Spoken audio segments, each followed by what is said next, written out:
Hello, hello, and welcome back to the Rolling Nomads. I have the pleasure of being your storyteller tonight, Gilbert Ramos, and these lovely people you have seen before, likely in other projects, on other channels, and all throughout the internet, I imagine. But we're going to go ahead and give them their flowers right off rip, immediately, right away, anyway, and begin with some introductions.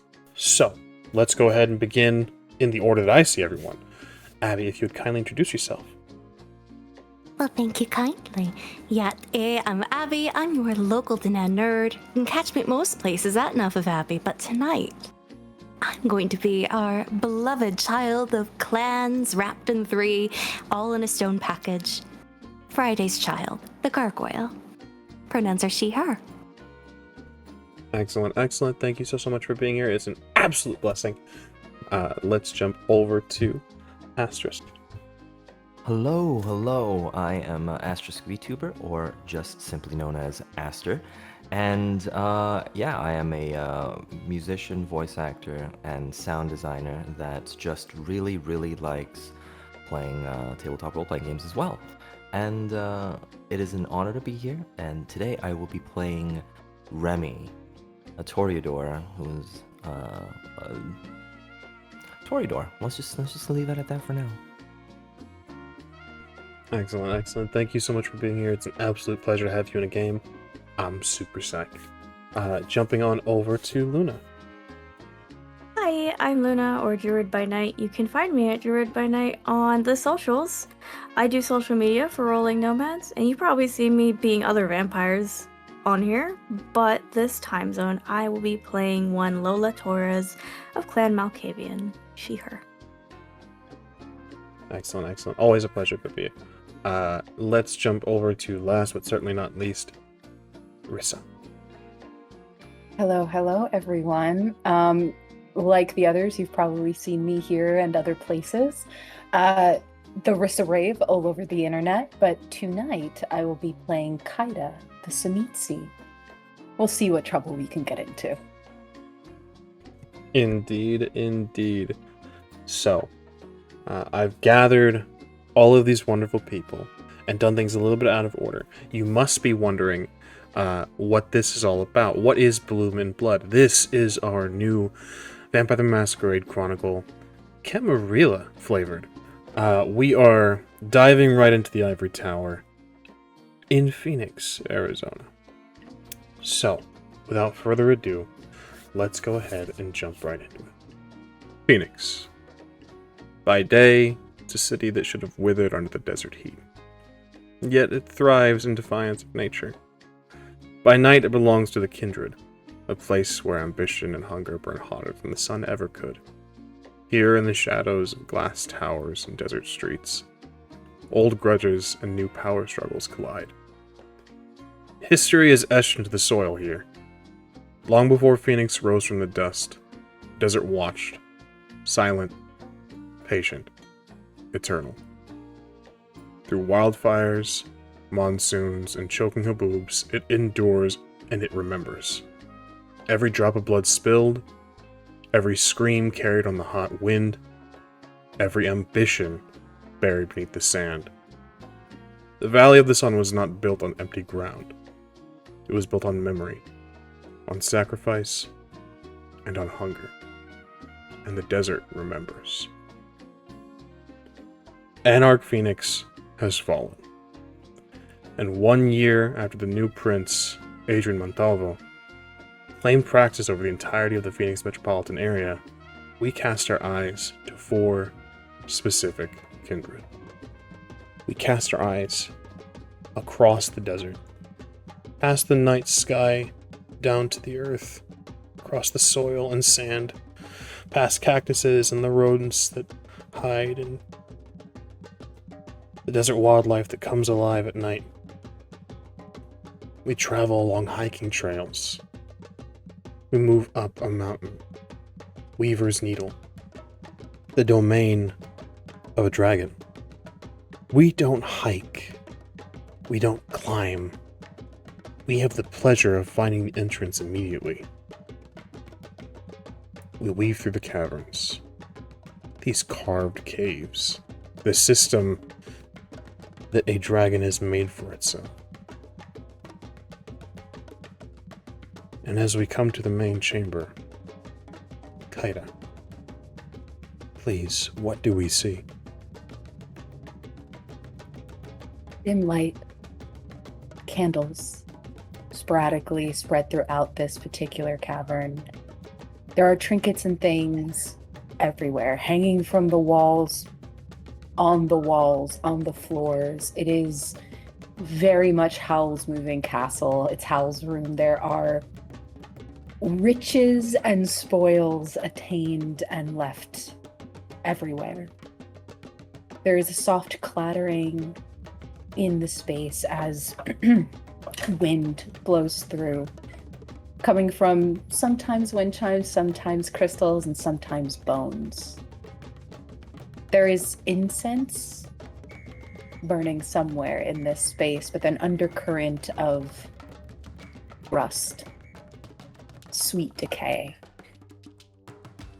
And Kaida, lounging with one metal arm outside of a metal tub in steaming water. Indeed. Kaida, this is home. How long has it been home? Just about a year. Maybe 2. She doesn't bother with time. It's inconsequential. Either way, long enough to see Anarch Phoenix fall, and the rise of the Ivory Tower, and Prince Montalvo claim Praxis, claiming everything in the Phoenix metropolitan area as his domain. But you, Kaida, you are technically not a part of that domain. You are on the outskirts, past Apache Junction, and off into the beginnings of the wilderness. The desert is yours.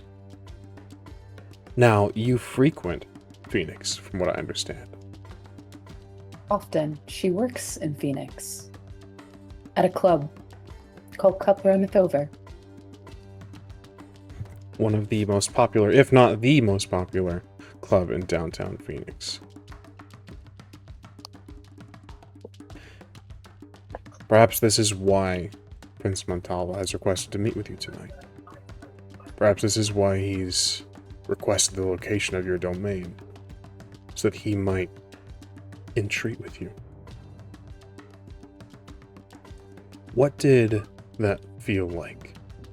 What went through your head? How do you feel about another dragon coming into your domain?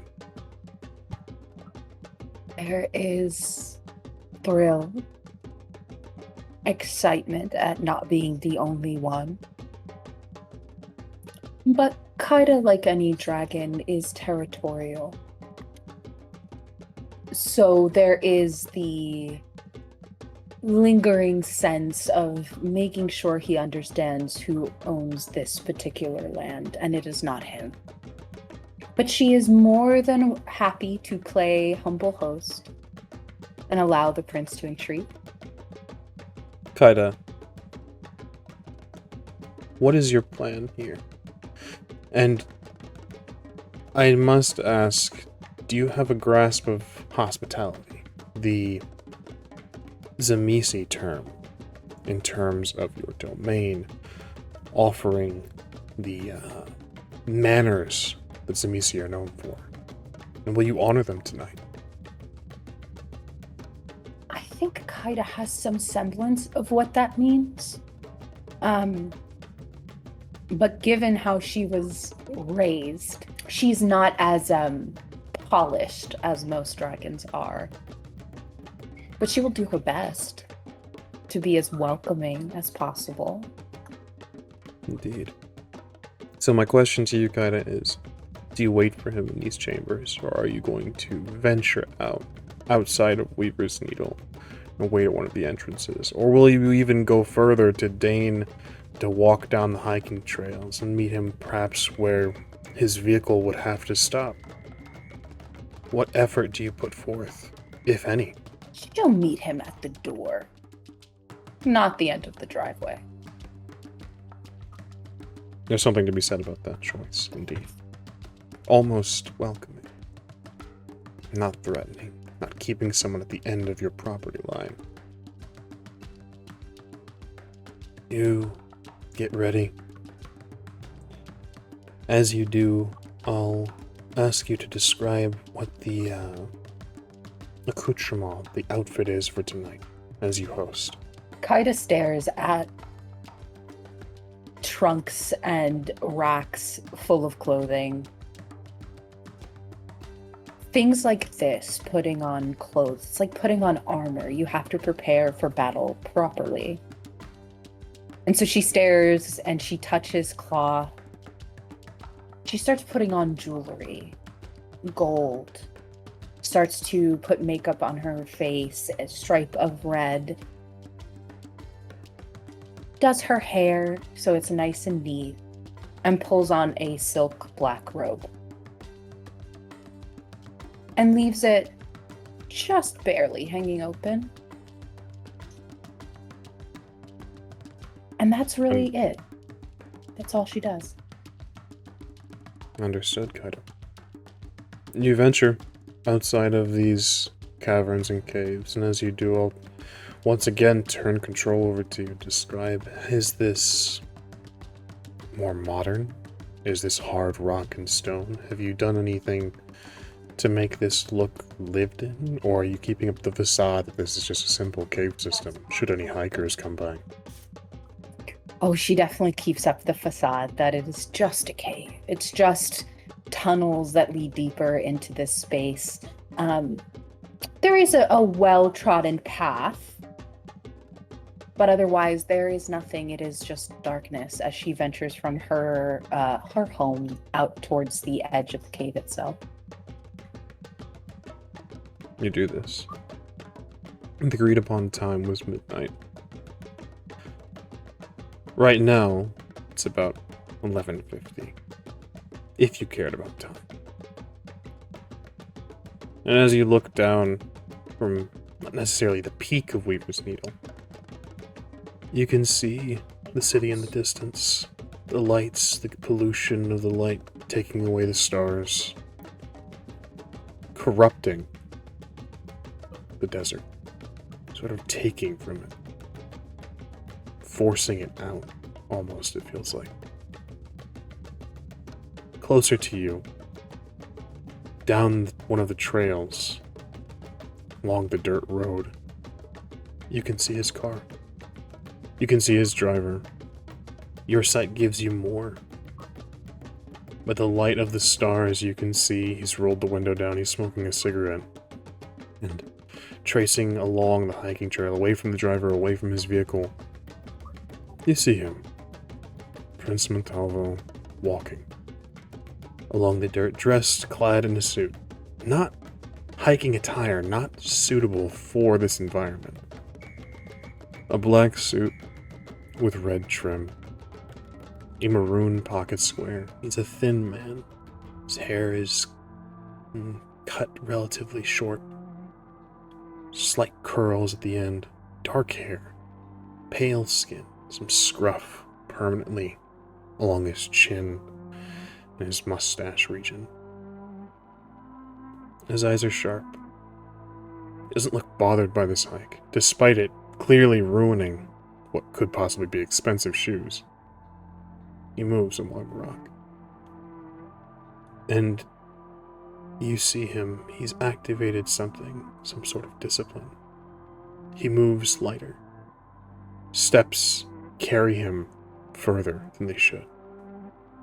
He almost like a gazelle, like a deer, begins to leap from rock to rock, carefully jumping, moving closer to you. As he looks up, can't help but catch the smile, the sort of pleased grin that he sees when he looks upon you. And he moves. And you wait. And in a few moments, he lands maybe 5 feet from you. He gives a bow. Not terribly low. But he speaks and he says, "I'm honored to to be invited into your home. Ida has a small, almost playful grin on her face before she curtsies. I'm honored to have you here, Principe. Please, come in. By your leave, Miss Kaida. She proceeds to lead him through the caverns, moving almost lazily, like they have all the time in the world, as she takes him deeper and to where her actual haven is. You move deeply into Weaver's Needle. He makes no comment, and there's no breath. That's the strange thing about Kindred. These little intricacies, these quiet things. Breathing, the footsteps, small adjustments, clearing of the throat, they don't happen for you. People tend to forget when you die, certain things just stop. And the two of you, aside from your footsteps, move silently like wraiths across this mountain, haunting this place, plaguing it. And you move to your haven. What does he see? What does he take in? What do you think would be the first thing he notices? I think the first thing he would notice is a table with chairs artfully arranged, clearly not from here. Maybe stolen, who knows? But they're artfully arranged next to, if this was a castle, what would be a fireplace, and really it's just a pit with some fire in it. There's a tea set on this table. There's no tea in it, but it's there. There's placemats and like a candelabra on the table with those candles lit.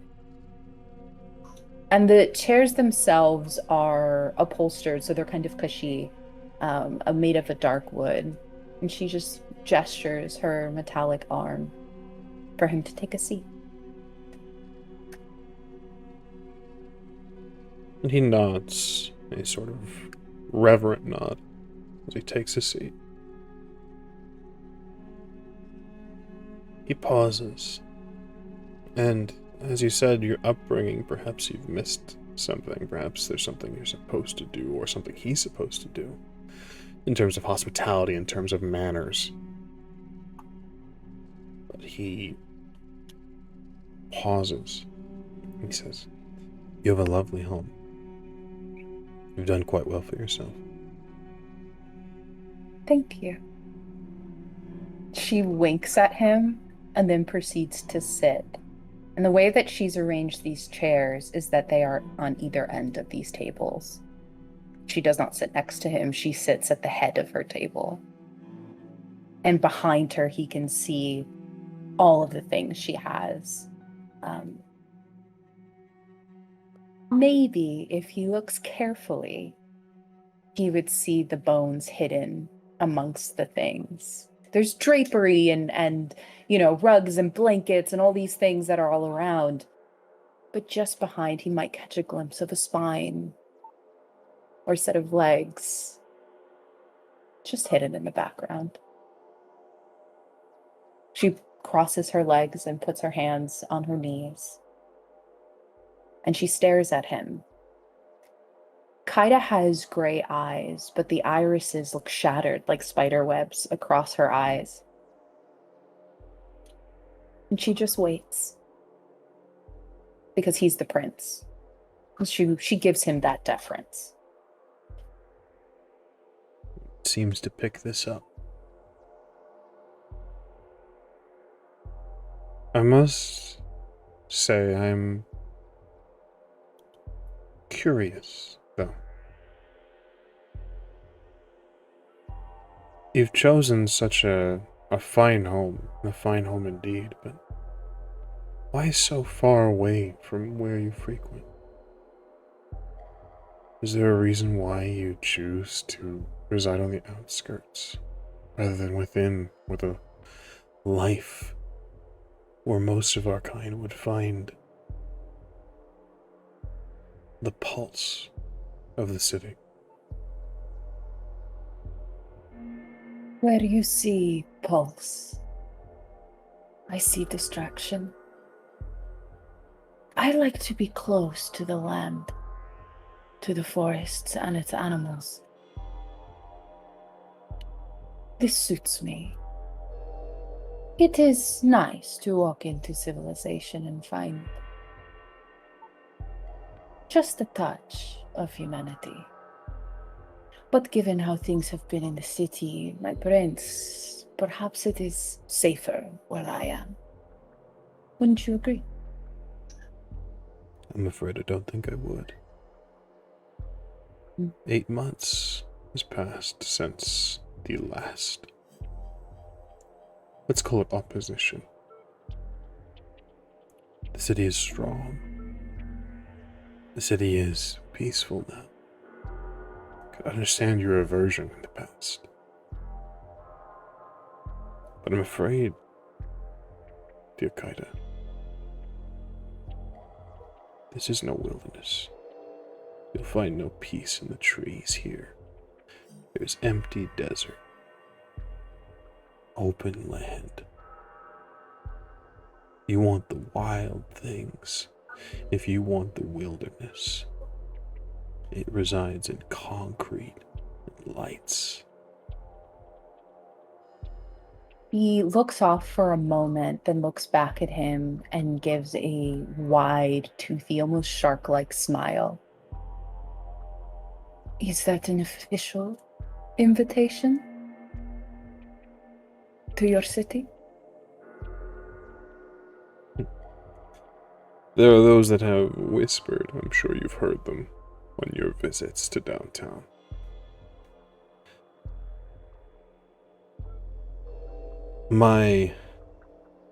Our clan is not common in the tower. We're unique in our allegiances. There are those that have whispered that I might make you seneschal, that I might grant you favor, that I might spoil you if I invite you. What do you think? Do you want to spoil me? I'm inclined to recognize our blood. I am willing to earn my place. But you are right, we are special, we are unique. If you can grant me assurances, then I can assure that your city stays as peaceful as you say it is. You have safety where my eyes tread, where my domain holds. You will walk free, unhindered.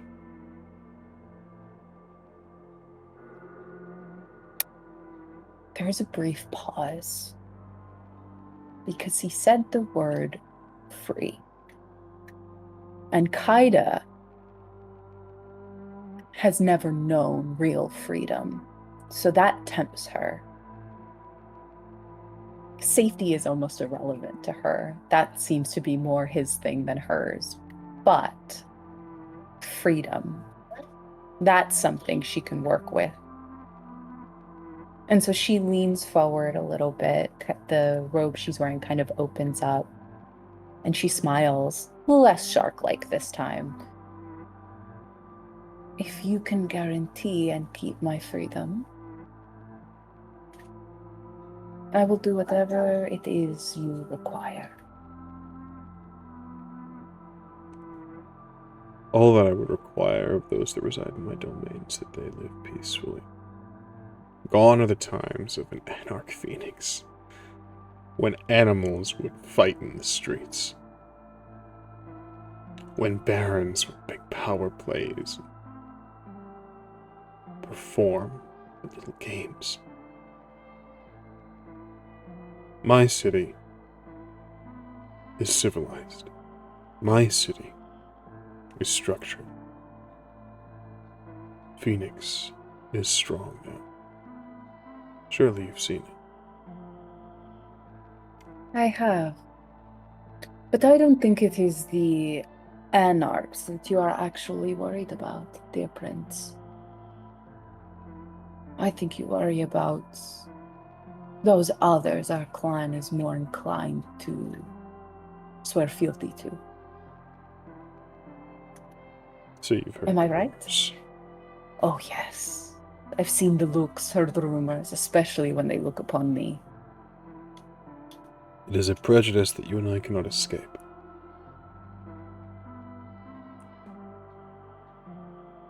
History is a strange thing. Bloodlines remember. Even now, the vitae in my veins calls for something. Calls to do something that I can't quite grasp. Have you felt it? That sense of greater purpose. All the time. The Naudists, the Sword of Cain. I had no interest, had no hand in their dealings, and yet still, here we are, looked at as if we are cultists. Despite my best efforts, despite the disagreements, the laws that I put in place to be sure that nothing ever crops up. People are so quick to judge, don't you think? So stick to their prejudices, so difficult to teach. Kindred are stagnant. And oftentimes they need a firm hand to make them see things as they are, rather than what they desire them to be. It is easier for them to see us as monsters. A mirror might do them better. Some of them, haven't you heard, cannot see themselves in mirrors. Yes. Pity. The others that are hindered by the past. I've unfortunately not come across any of the La Sombra or the Shadow Weavers in Phoenix. Question for you, DM. Because I live on the outskirts, have I seen any of them? Very specifically, no. It's strange. They, even when Anarch Phoenix was strong and standing, they weren't here. What few would come through left. They would travel south toward the, what some might call the ancestral home of the Sabbat in Mexico City. But no, they're not here. And you haven't seen hide nor hair of them since Anarch Phoenix fell. Well, at least we don't have to worry about them encroaching. Pushing. But they will. You know this, yes? There are movements that concern me on the outskirts. There are things that come from the south.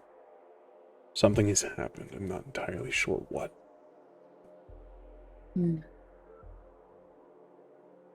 but there's movement. Well, heavy is the one that wears the crown, yes? Heavier still each night. And why I thought that perhaps another of my persuasion might assist. I might find comfort. So, tell me, is it alliance or comfort you seek? I seek to know your allegiances. I would not dishonor you by lying to you in your home. You live on the outskirts, Miss Kaida. You frequent my city. Though it is open to you, you don't cast your haven there. With the movements, I'm curious of where your faith lies. And I would like you to roll me a wits or insight check, Kaida. 3 successes. 3 successes. There's a few things that catch you here, Kaida, in his words. One, this is very specifically chosen words. He's talked about pushing and the laws that he's put in place here. You know that there have been crackdowns on cults. So the choice of words of saying, where is your faith? He's asking a very specific question. Are you a nodist? She instantly smiles. Her fangs are visible in this. She has triple set fangs at the top, and the bottom row of her teeth are all fangs. So she smiles and she says, when you were human, did you love your mother? Dearly. I did too. I'm not a fan of fathers. He nods. With you residing on the outskirts, and with such a lovely home that you built for yourself, I wouldn't ask you to abandon it. I know how difficult that can be. My offer remains open to you, should you ever choose to reside in Phoenix. Its gates are open. However, for as long as you remain here, I might ask your strength. Strength I willingly give. I need those that I can trust to help quell these rumors. And if we're both to be looked at with the history of our clan, I think it would do us both well to mitigate those rumors. And carrying over your wits and insight, Kaida. Again, these are laced words. Carefully chosen words.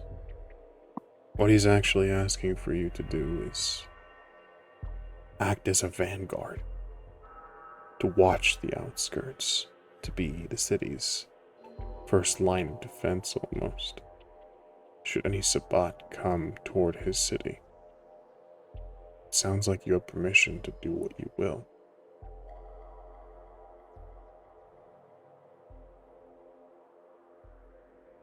That smile is still in place. And she says, I have only one question for you. In dealing with these possible threats, shall I be the diplomat? Or would you prefer a knight? These creatures cannot be reasoned with. So an executioner. If the thought of this upsets you, a herald A word in my ear, and I will dispatch them myself. I've never asked anything of the kindred of this city that I would not do on my own. You mistake me. I've never had the problem getting bloody. I simply want to ensure that should I do so, it is with your blessing. I would hate to be punished for simply ensuring your rule. The right of destruction for all cultists is yours. Then we have an accord.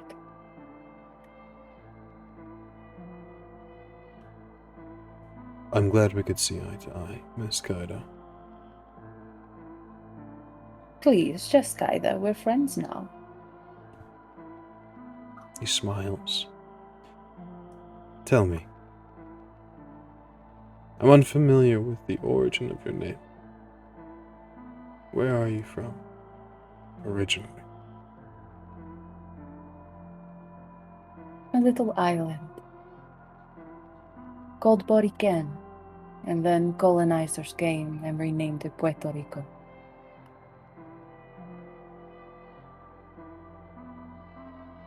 And for that, I'm sorry as well. The history of man.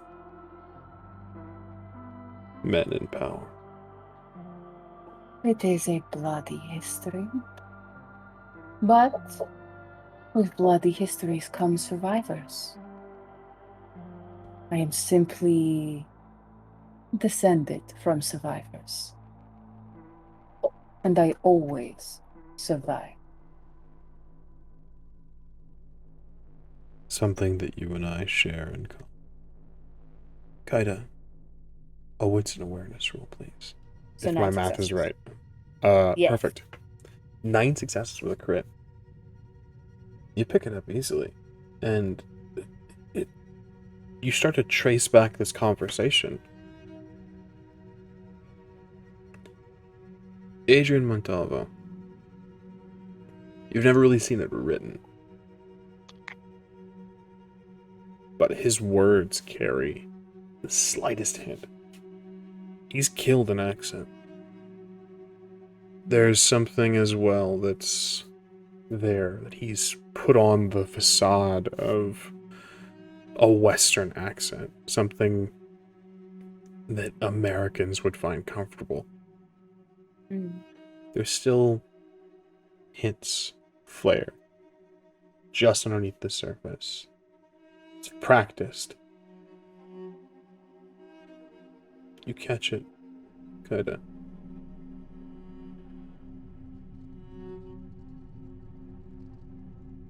Your voice.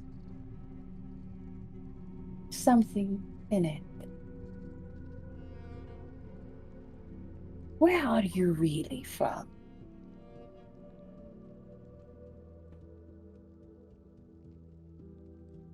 Like you. Also from an island. Small. A place of no consequence. Without a name now. Something conquered, claimed, then abandoned. There are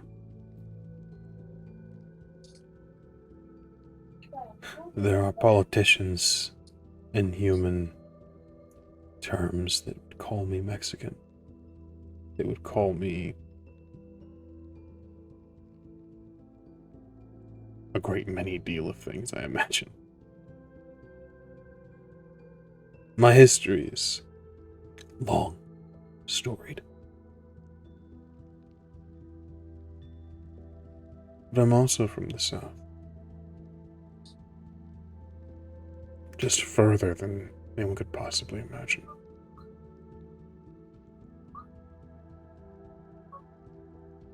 A place claimed and conquered and forgotten.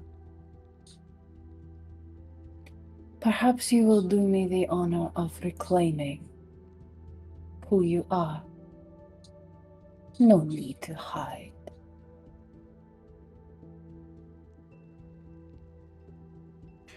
Are you aware that Mexico City was once built on a lake? I was not. The city itself was engineered by what is colloquially known as the Aztec Empire. When the Spanish came, they drained the lake, made it more palatable. It was a small piece of land. It was where the Mexica settled. It's where I was. It's where I resided. It's where I called home. Before their empire. Before the Aztecs, the Mexica. And he speaks now. Not in a language I think you would know.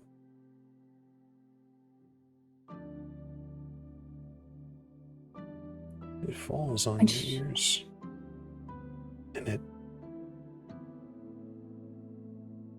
you catch hints of what it could be. It sounds almost like Spanish.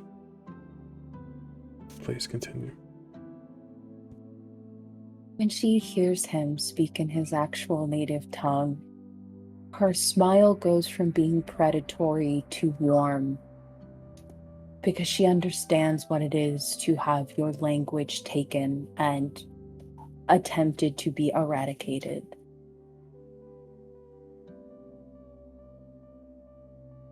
And this is where she gets brave. And she stands up and puts a hand on his shoulder. And it's very gentle, kind, almost maternal. May I give you some unsolicited advice? Of course. I'm a guest in your home. Do not make yourself more palatable. Let them choke.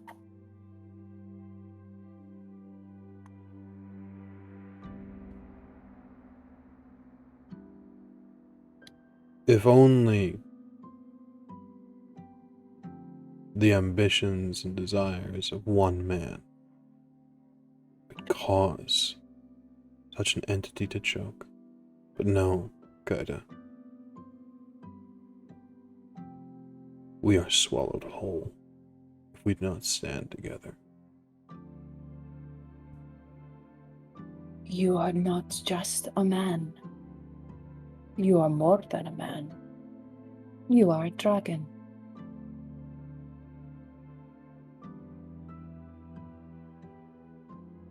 But I hear you and I heed your words.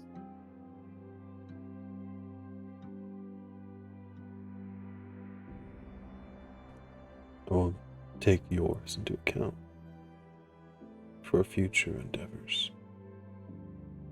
He rises from his seat. You have been a lovely host, and this evening has been lovely.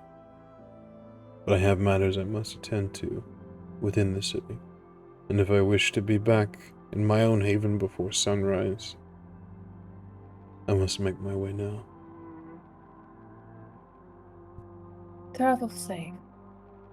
I will keep my eyes out for any intrusions. It is all that I ask. She Good gives evening. him another bow. He bows. Good evening, Gaida. He And to you. turns. He walks out of the chamber. Out of your haven. Out of your domain. There's a lingering, Gaida, for where he sat. This creature, this prince. You've heard the rumors, his history. Those that theorize he has ties to Sabat. These connections, They levy them at you as well, but there's a weight in the air from where he resided. Heavy.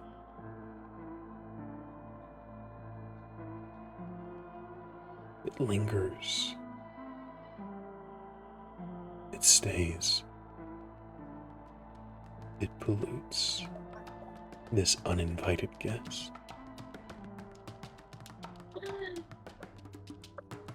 What do you do? Haida stares at the seat he was sitting in for a moment, thinking on all that he said, the things that he dreams and has ambitions for. And then she starts to laugh. Long, almost maniacal laugh. And then she gets herself together. She considers how much time she has left in the night. And then she goes and takes off the robe and puts on an outfit, something for the club. And she leaves her haven, this city that she now has free reign over. And our eyes follow for a bit before they drift away. Through the streets, across the lights, into something more mysterious. Across the city streets, through the lights, past these skyscrapers, there is a hotel that has stood for time and time and time past. Once called the Adams Hotel, the Renaissance Hotel, now claims the oldest hotel in Phoenix. It's not the tallest, not the largest, but it's one of the most refined. Almost of the 4-star variety, we could say, if we're going to rank them in terms of Ritz-Carlton all the way down to a Motel 6. The Renaissance holds beautiful artworks within its walls and has hosted presidents, politicians, and sports personnel alike. It's a high-class establishment right in the heart of downtown Phoenix. But it also hosts something more, something different. And as we cast our eyes through the double doors, past the chandelier and the beautiful lights, the modern artwork that has been provided by the city of Phoenix, we travel up through the elevator, through the halls. Where do we find you tonight, Friday's child? Tonight, due to, maintenance, finding my last nest, I've had to move rather suddenly. It's been a bit of a week. I get it. Refinements, repairs, but spot behind the pipes was so cozy. Tonight, I'm settled on the roof. It's a spot, or used to be a spot, I hope, for tools. Easily enough cleared out, nobody's gonna notice a missing rake or two. But right now it's home. Little and cardboard littered as it can be. But I've got a laptop. That's all you really need, right? You can order anything on a laptop. Indeed. It's become harder, Freddy. Become more difficult since the Ventrue. If you understand that word. Since Rene Cortez has sought to claim this location as their domain, as their domicile. There's been whispers. You've been spotted a couple times, just a bit. And so the hunt began. New renovations, new cleaning, tucking away the hidey holes, and clearing out any secret spaces that the Renaissance holds. Your domain, what you call home, is quickly shrinking. It's hard, and as you are hunkered down in this one of the last few crawl spaces that the Renaissance has to offer, you hear a voice. If you can hear me, I'm not here to harm you. I'm just here for answers.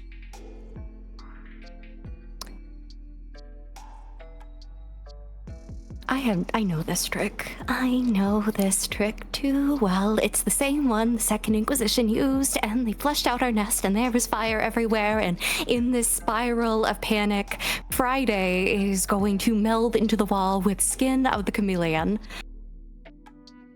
With a simple rouse check, I get hungry. Excellent. Take some narrative control. What does it look like when you meld into the wall? The moment this voice echoes into this tiny little shed, Friday slams her laptop shut. She puts a clawed hand onto the wall, and suddenly this rat, bat, mangy hound creature becomes one with the stone. She disappears like a chameleon. She lays flat against the wall, waiting for the next reaction. Where's the fire? Where is the rot shriek? Where is death? It doesn't come, Friday. It's quiet. And it's now that you realize, once the laptop is closed, once everything is silent, as you wait, as your senses are heightened, it's quiet here. The Renaissance is never this quiet. The voice cuts through the emptiness and says, I've taken the liberty of, well, reserving the hotel for our discussion, should you be so inclined. It is instinct that makes Friday release the breath she did not know what she was holding. She hasn't had to breathe for how long? She doesn't know, but there's something about that voice. It's so reassuring. When was the last time I talked to someone outside of the flock? And flock's been gone for who knows how long at this point, but much like a stray cat, finally garnering the strength to investigate the bowl of food, she comes out of the shadows, disguise peeling away, and in a voice as soft as a whisper, she asks, have you come to kill me? Are you in full view now, Friday? Or are you Yes, still... I imagined like plain city light. stepping out into the hallway away from the wall.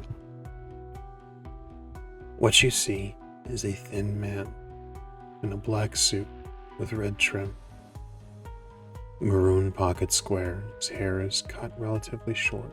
He has a sort of permanent scruff along the mustache and beard region.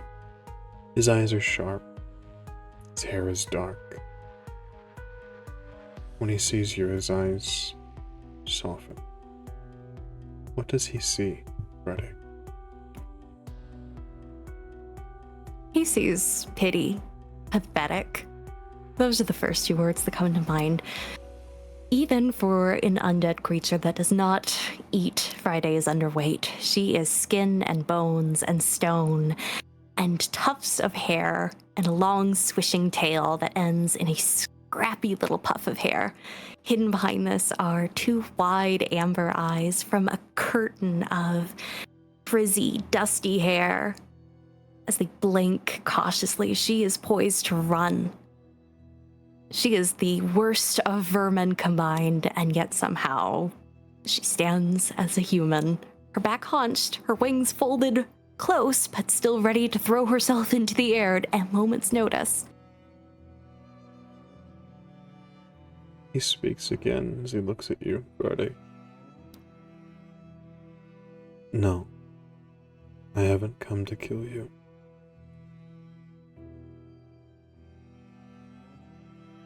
You're not Inquisition, then? You're not government? You're... No. I... My name What are is you, then? Prince Adrian Montalvo. Hearing the word prince, her bat-like ears just fold back. Her eyes dart around the room. You're Camarilla, then? I am.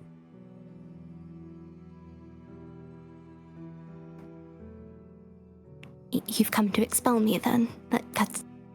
That's just as close as death. No. Look, I'll go. I've come to investigate.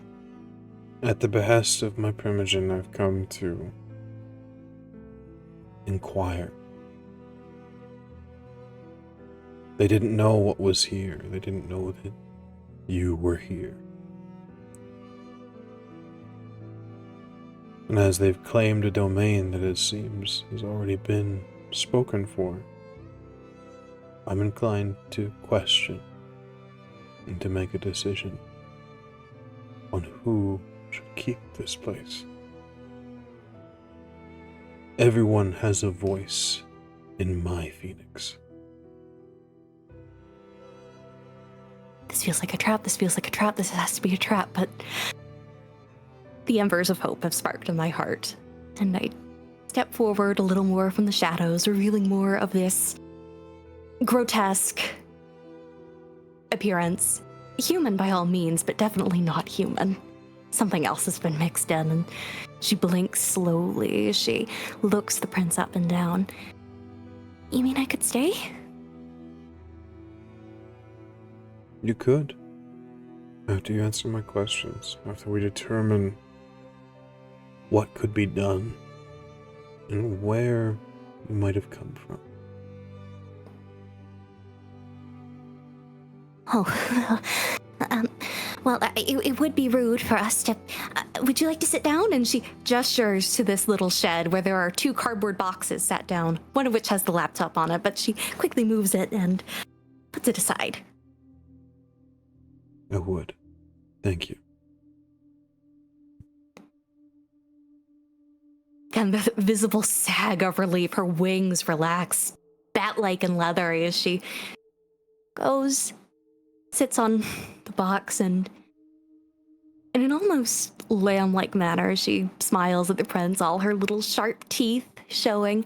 So, where should I start? Tell us your story.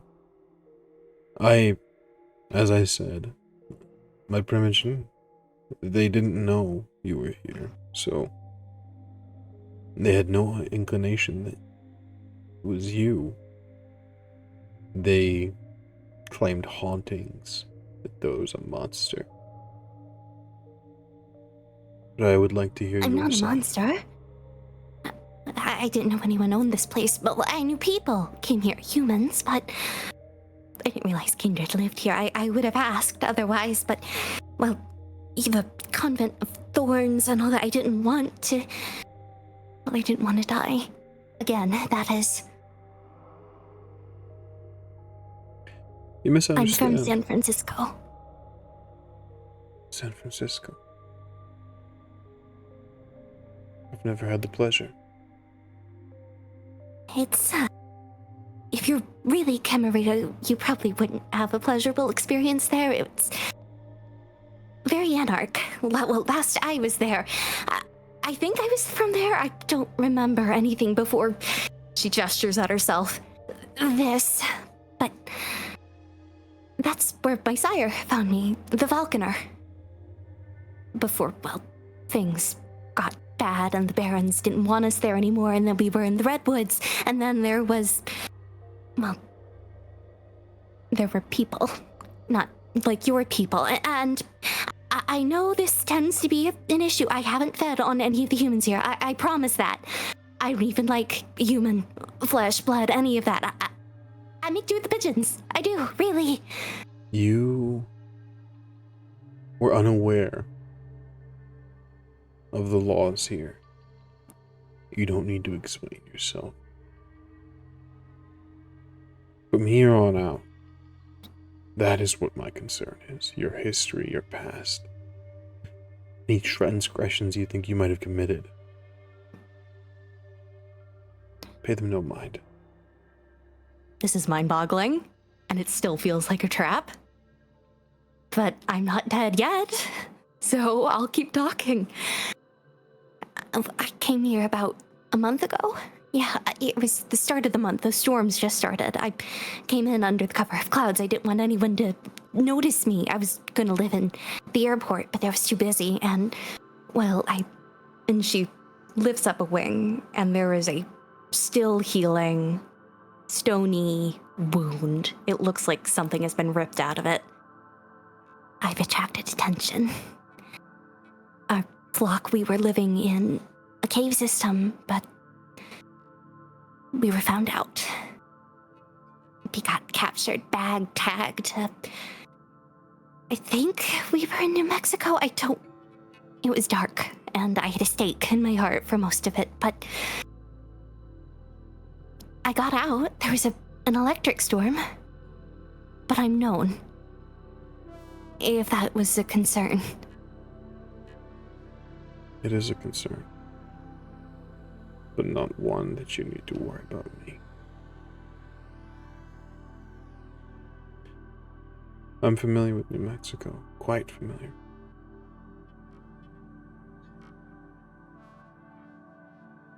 How long have you been here? You're counting on our fingers.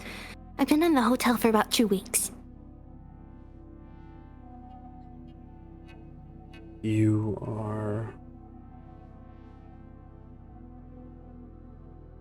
have resided here longer than my primogen. By all rights, this place should be yours. Had you made yourself known, any conflict could have been avoided. Their hunt, let's call it, would have been quelled easily.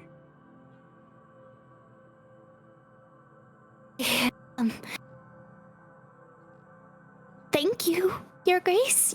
My prince, I'm so sorry. I don't know what the proper address is. But I was afraid to show myself. Perhaps I've been taught otherwise, but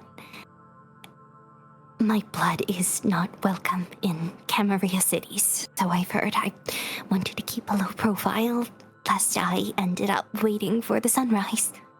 No offense, of course. I was just being cautious. In the historical sense, you're absolutely right. Your blood has not been welcome, but in the historical sense, neither is mine. And this is my city now. You'll be cared for.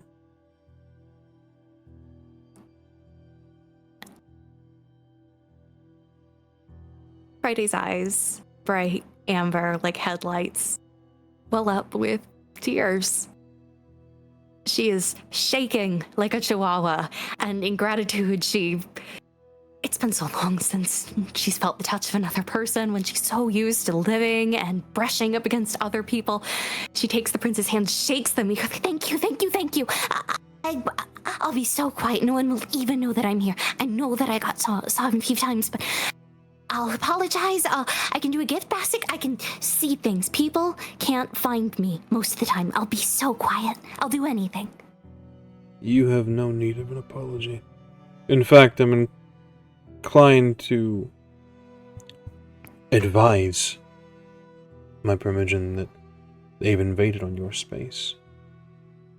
By all rights, they owe you an apology. No. And she is frantically shaking her hands. No, I mean, my prince, Your Majesty, I didn't make myself known. It's a misunderstanding. I wouldn't want them to feel offended. We can share, right? But we all live here. A misunderstanding. Whether they are offended or not is little concern to me. They've caused you great distress. They've hunted you in your domain, and this is a transgression that I cannot allow. If I was to go, let this go unpunished. there would be whispers of favoritism, and I will not have it. Come. I don't imagine that in your hiding, had a chance to walk the hotel properly. As I said, I've cleared it out. I've cleared it out for the evening. Let's explore your domain. Friday jumps back into her little hiding spot and pulls out a leather jacket, another jacket, a puffer jacket, till she is nearly unrecognizable as the abomination that she is. Just to be safe. Thank you, my prince. I mean this. I owe you a great boon. Boon, that's it. I owe you a boon. But I would love to walk the hotel. Yes, please. I would love to see my domain. And she breaks out into a toothy little smile. Her teeth are like that of a vampire bat's. Sharp in front, filed down. He offers you an arm. She takes it. She's quite short. I don't know how tall the prince is, but she's about 4'11". He's about 5'10". So not like terribly short, but just I actually don't know what as average for males nowadays. But he's about 5'10". Tippy toe situation.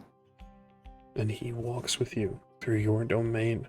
The hotel that you've resided in for 2 weeks now, a place that you've heard people laugh and cry, and a whole spectrum of emotions, a whole spectrum of joys and laughters and sadness. It's quiet now, but like ghosts you can hear the memories. The doors are all open to the hotel rooms, as if they're meant to be cleaned. Everything is open to you, and he walks slowly. In moments that you hesitate, he stops. He lets you guide this walk. You go through, you can explore rooms, you can go downstairs to the main lobby, with that beautiful crystal chandelier, that strange circular front desk, where you've seen not just the concierges or security step behind and do their paperwork, but the hotel managers themselves, the VIP guests step behind. It's all open to you. The art, the lights,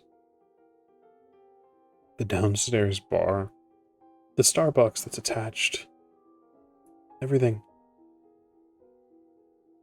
What do you explore first, Friday? Food, definitely food. It's one of those things that I never really outgrew. Most kindred that I've had the chance to meet aren't too excited about the concept of normal people food, but Friday almost too eagerly pulls the prince to the coffee station and rattles around in her many pockets, pulls out a bunch of quarters. What would you like? I'll pay. I'm a simple man. Just a black coffee would be lovely. Thank you. She gets a sugary confection, sprinkles, caramel. She's so happy to have someone, and the shyness has all but vanished. She is chattering, the stutter is gone. She's asking questions about the paintings as they take their drinks and walk down the hallway. Who made all these? Are these all from the town? Are there Toreador here? I've heard about Toreador. Are they as beautiful as people say they are? They are. Sometimes even more so. He starts to point out bits of art. He says, this came from, purchased by Renee from the Hespers itself. A lofty price was paid, but I think it might be worth it, especially for this domain. This came from a street artist on Roosevelt Row.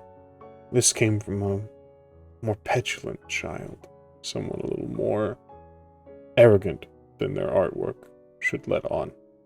And he begins to explain the history of the city almost, as you walk through the walls, or walk through the halls of the Renaissance, and it explains about the Toreador, it explains about the art, it explains about this location and the Adams Hotel, how it burnt down and was rebuilt, how it was connected to something called Melinda's Alley.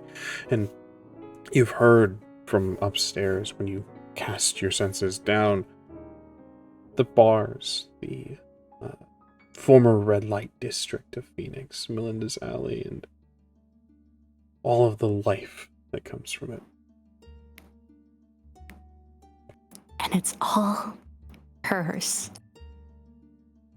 With that openness, between sips of her sugary confection and wide-eyed adoration as the prince explains these things, she gives more of her story. She talks about her captivity in New Mexico. She thinks it was Area 51. She isn't sure. They were blindfolded. There were bright rooms. For lack of a better word, it's trauma dumping. But she explains how she escaped the night of the lightning storm, how it felt to sleep the first time without her flock nearby, the falconer, everyone, all 15 members of her flock. And all this time, she is practically hugging his arm. It is so good to be around people again. And a thought occurs to her as she looks at her wrist as she gazes at these paintings that he's pointing out. I picked Phoenix. I think I'm from here before all of this. And she points out a silver and turquoise made bracelet. It's made by a smith who's from here. I think I looked it up on the internet. Falconer said I had it on me when she found me. She wouldn't explain much of it, but I think maybe I have people here. People. Not that I intend to contact them. I know that's against the rules, but I wanted just to see if I could remember anything. My blood, we don't get the privilege of remembering our lives before the embrace. I just wanted a chance to know, to see if there's anything. You know? And she stops her chattering with another long sip as she finishes her drink.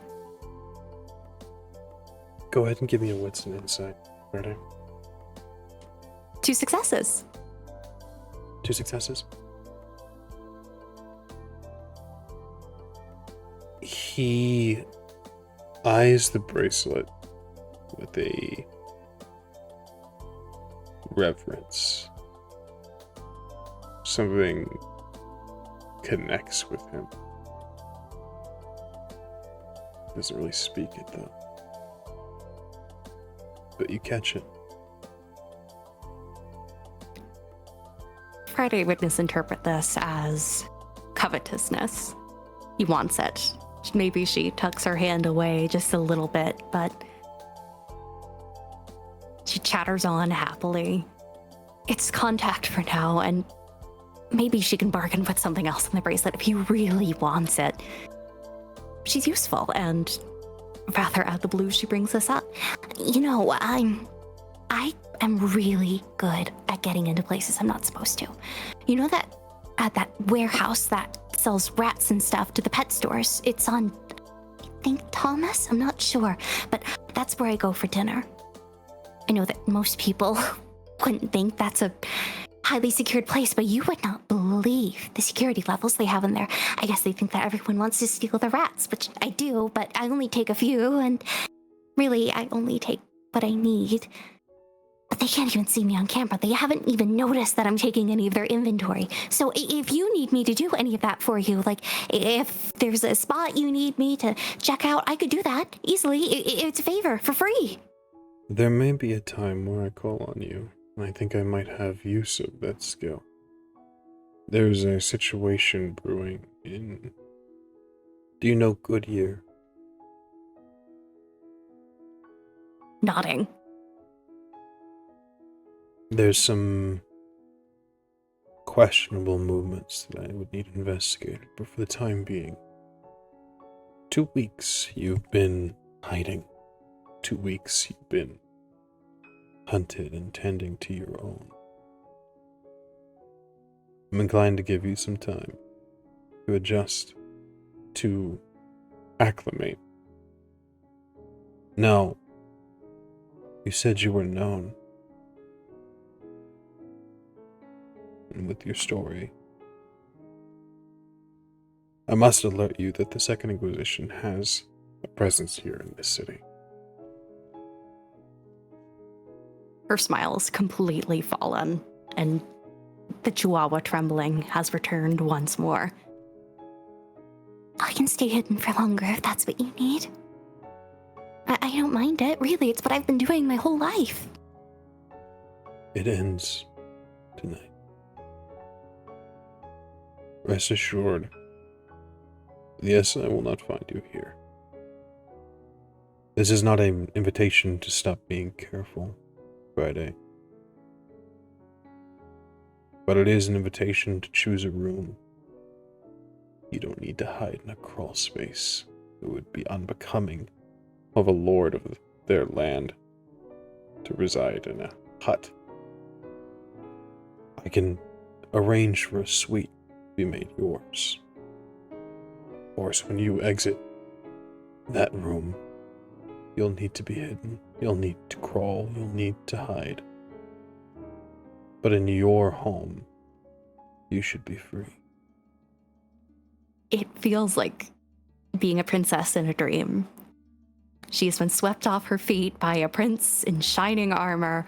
He's given her the world, a castle, and now Friday can only... She hugs the prince. She doesn't know this is a social faux pas, but just wings out, little arms, bony, probably digging into his nice fabric.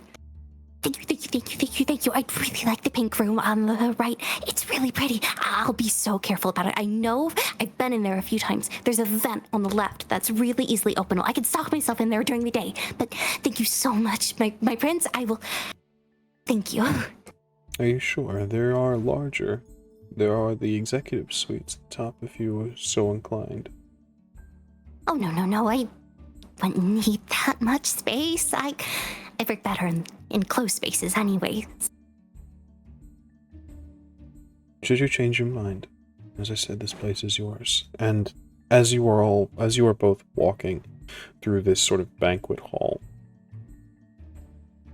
the door opens, and in steps an individual dressed in white, sort of loose shirt, unbuttoned, 3 buttons, chest exposed. Their hair comes down to cover about their ears, just below the earlobes. It's puffy and red, and there is a slit cut into their eyebrow.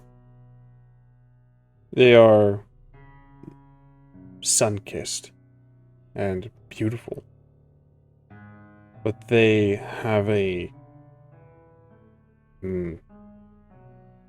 meanness to their eyes as they look at you and then look to the prince and then take steps, heavy, sharp steps, as they wear heels and black pants. And they approach and they say, "Well, you've found it. And what now?" And the illusion is shattered. The princess in a dream is gone. Raggedy, just reminded that my hair is tangled, and comes to the floor next to this specimen, and all I can do is gape. And Prince Montalvo speaks. He says, "Now, you may begin your apology." There is a widening of the eyes from this individual. The prince continues, "Renee Cortez, you owe Friday an apology. You've encroached on," and then he looks to you, "her? They? Yes. Her. You've encroached on her domain. A place that she chose a full week and a half before you decided to hunt and cleanse and make maintenance repairs with all of your money, with all of your resources. torn this place apart in a matter of 4 days looking for her. And now here she stands. Your superior. Your lord. This is hers. And you may apologize now, Renee Cortez. And this individual mouth has fallen open. The eyes enamored, amazed at the what I think even you could imagine is almost insanity. The situation. Oh no, we have the same expression. This is definitely insanity, just different directions for the both of us. And they speak and they say, "This is my hotel." No. He cuts them off. This is Friday's. They claimed it before you did. Fair and by mark.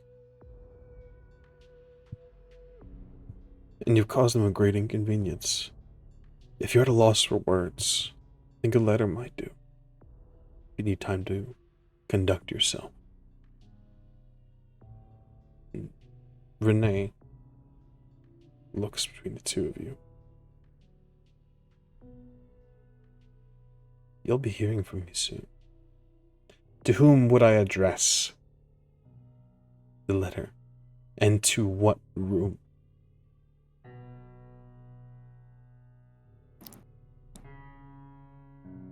She called me Friday's child. We were all named after the days that we were embraced. It's nice to meet you, finally. Not in the walls. Really, there's no need for an apology, but I understand the formal dedications. But I'll be in the princess room on the top floor.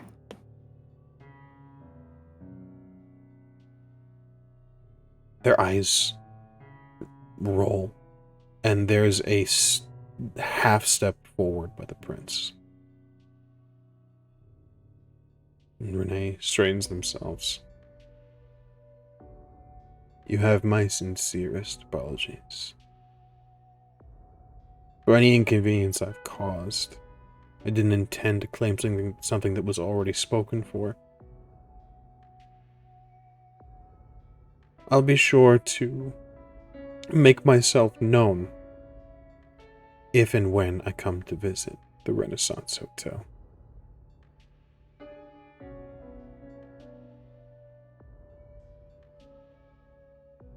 It's still a dream. Even though it seemed like a nightmare, it was going to turn into a nightmare, but no, it's still a dream. Friday's just big ol' eyes looking between the prince and Renee. Genuinely, she smiles at Renee. Her nasty little dried lips upturned. Well, I look forward to it, and now that we've met, we can be friends, and we can help each other. After all, this is a pretty big place, and, well, I've never had a domain. It's nice to meet you. Mix Go ahead and give Renee. me another wits and insight. Ready? 1 success. There's a sharpness to Renee's eyes. There's a sort of vitriol as you speak. It's not necessarily, you don't think, maybe directed fully at you. Perhaps just the situation. Perhaps at the prince. There's a barely contained rage. Would you like a coffee? There's a wonderful coffee place downstairs. I've got enough change. She reaches into her pockets once again. Another fistful of dirty quarters. They cut you off and say, "No. If this place is no longer mine, then I'll withdraw my security, my funding, my resources. I wouldn't want to encroach." And they turn on heel. And they begin to leave. The prince steps in front of your line of sight. Pay them no mind. They've done this twice now. And so it must be quite embarrassing for them. Oh. Well, hopefully it won't be thrice, right? 3rd time's the charm. One could only hope. Friday It is a true pleasure to make your acquaintance, and you have been a lovely host. I do have other things I must attend to, but my security will remain here, guarding the exits and entrances tonight. You have free reign. Get to know your home well. Explore. Learn every nook and cranny. I might call on you soon. And for tonight, you are free to do as you wish. Friday gives a deep, genuine bow. Yes, my prince, and thank you for not killing me. I'll make up for all of this, I promise. I will ensure that the delivery of information to your room, so that you might know the laws of Phoenix, is made post-haste. But for now, please, enjoy your evening. And he gives a bow.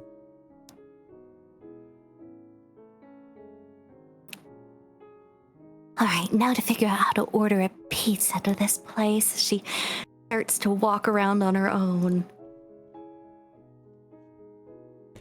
And you wander, Friday. It's all yours.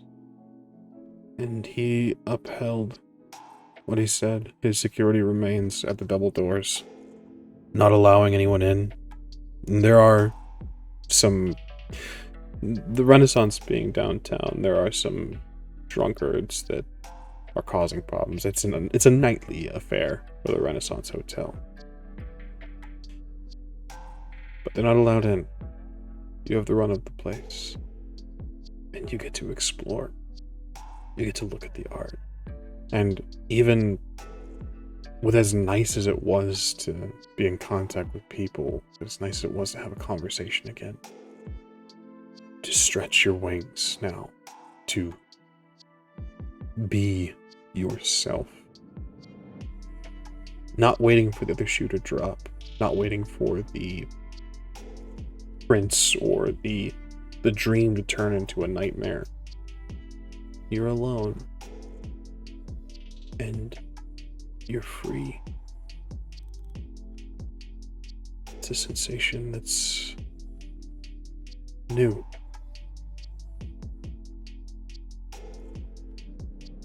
The Renaissance Hotel is yours, Freddy. It's a thought that keeps replaying in your head over and over. And now, amidst all of these emotions, you rewind the clock.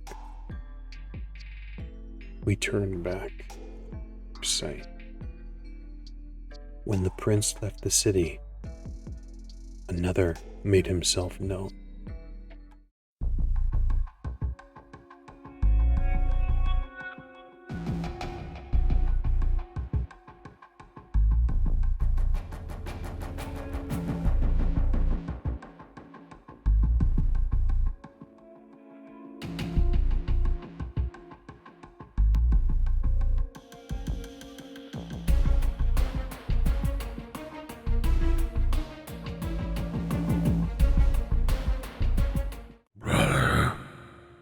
Long have you been my warden? Did you think you could stop all of my plans? I know you can feel yourself fading, growing weaker as my contingency unfolds. Brother, don't you see? In the end, we are nothing alike. I know you have assembled your own consortium against me. So, brother, when you fall, just as the shattered gate watched before you, this eternal vanguard and the entire multiverse will contest with my ignited.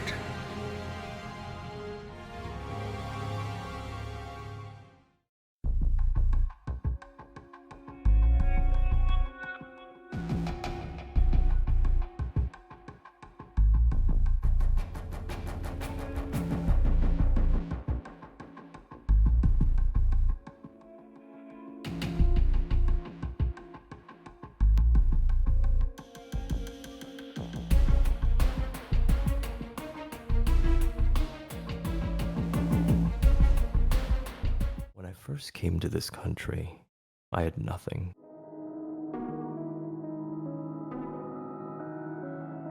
Have you come to kill me?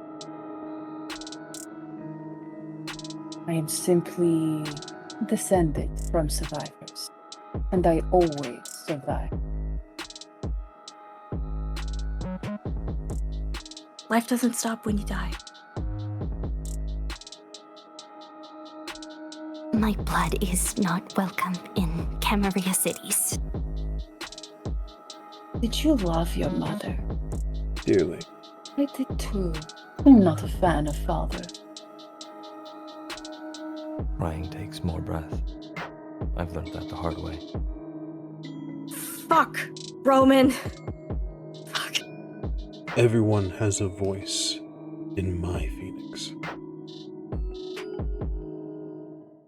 Our clock rewinds.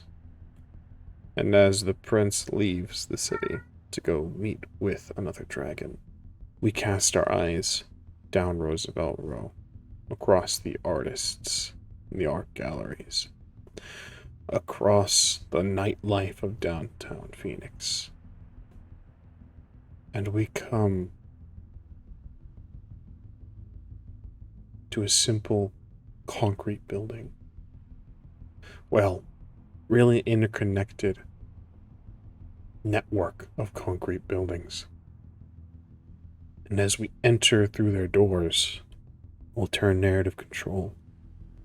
Remy, what is the first thing people see as they enter Hesperus?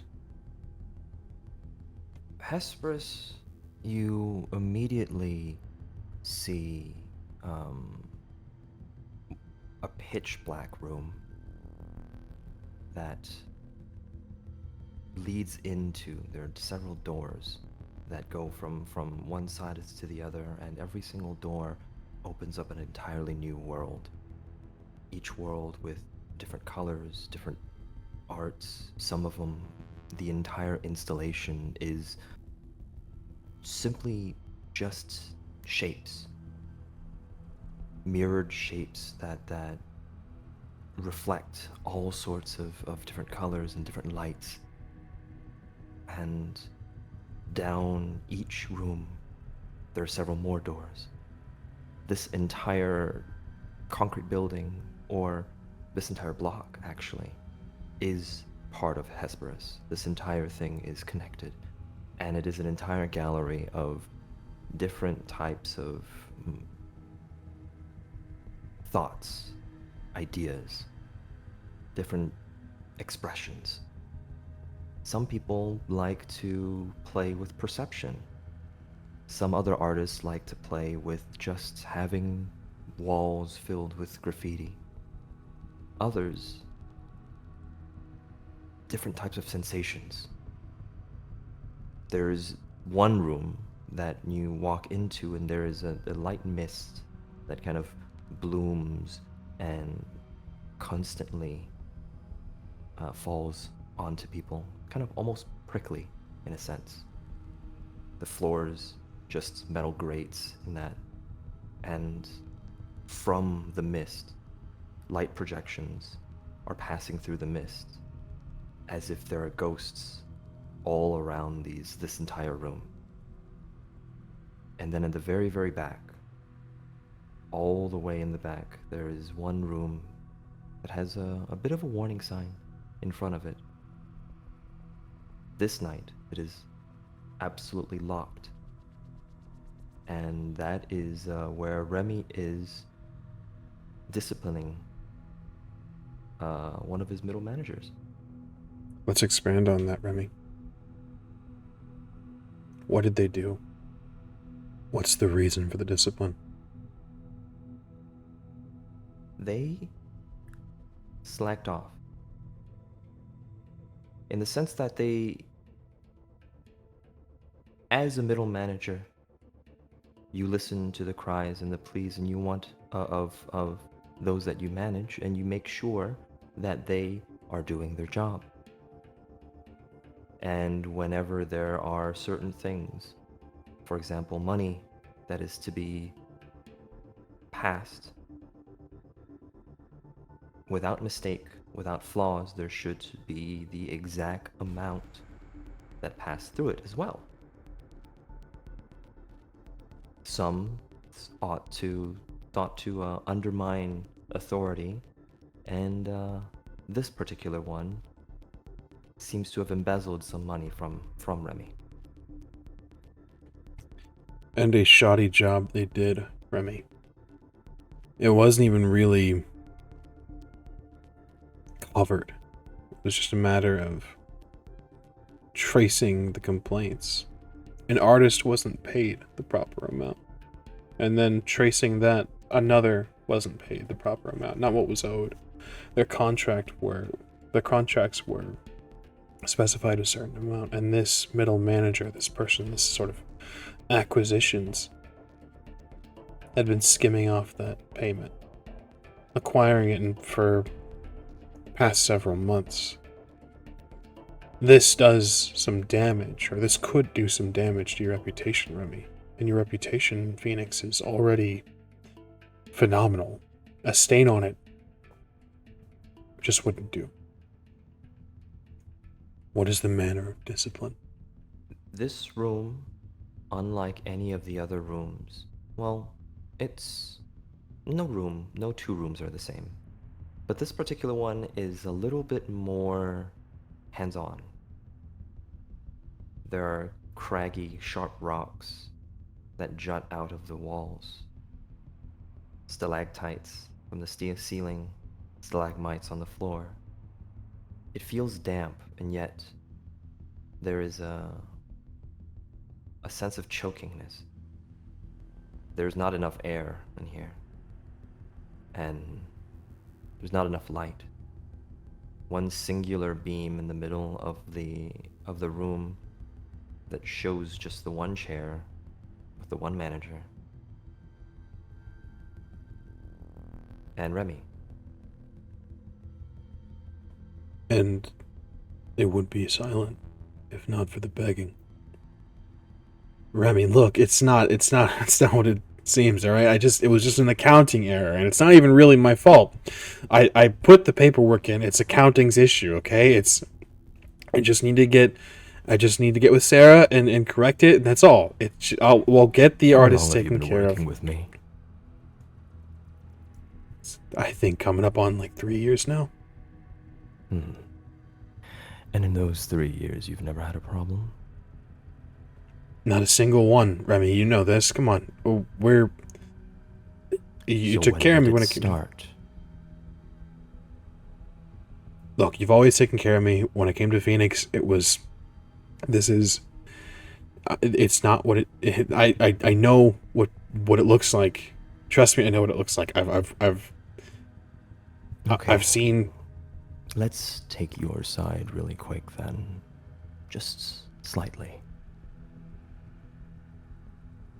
You say that there's an error, and yet it happened for months on end. You say that I have taken care of you, and yet you skim from my artists. Is that everything so far? I didn't. Look, I have no reason to skim. You don't? So let's drop the pretenses. I mean, so why would I, Remy? I mean, I get paid enough. You take care of me well. The benefits are great. Why would I need to skim? Why would I need any more than what I have? You tell me. Give me what's an insight, Remy. 8 successes. Remy, even before he speaks, you know why. It's greed. It's the want of more. It's never enough. You pay this man well. You pay better than most art personnel, any critics or acquisitions or venues. Not only that, you offer outstanding benefits. There's no reason. He's right. There is no reason to skim like this. It's just greed. It's the desire for more. I look at him. The door closed, and with the clothes that Remy has on, you can very obviously tell that there's not... Whatever he's skimming off, it's probably nothing. But immediately, in that silence, when I first came to this country, I had nothing. And I worked. I worked for everything that I had. I dare say I died for everything that I wanted for. But, reborn just like the phoenix, I stand before you. And you know what? Through all that, no, it's not your time to speak. Through all that, hard work, perseverance, and getting what was owed, I pay you what is owed. Nothing more, nothing less.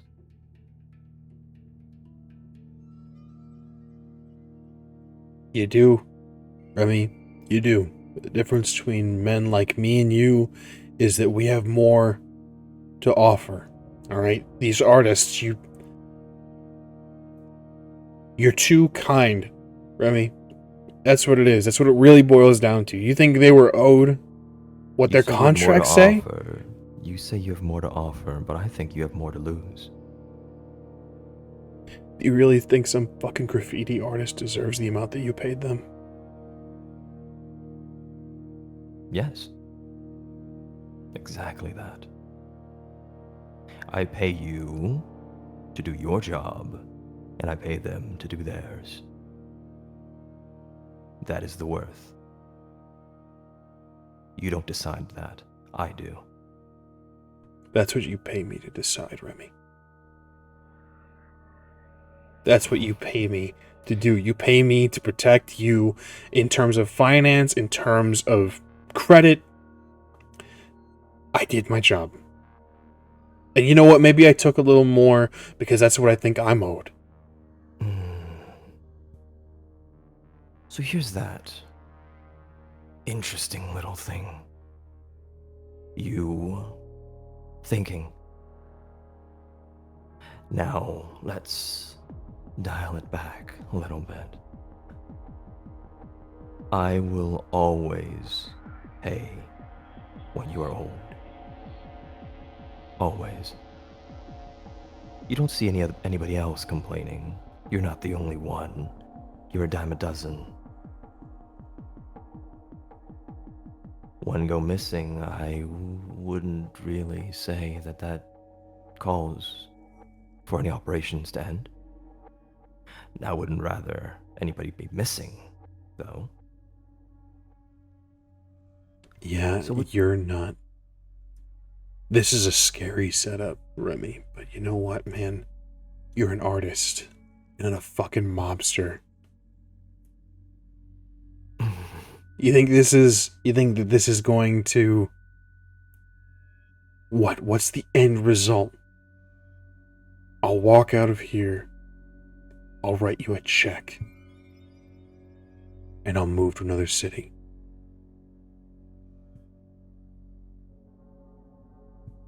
I don't need any of that. I feel sorry for you, I'll be honest. Greed comes from not knowing what it takes to work hard. Have you ever been trapped in a place you didn't think that you would survive from? There's no response. Dark, damp. And I kind of start looking around the room. Every single rock cutting into your skin. No exit. Breath missing. What it does to a person, that life that you gain afterwards, it's exhilarating. And you get to experience that. How lovely it is for you.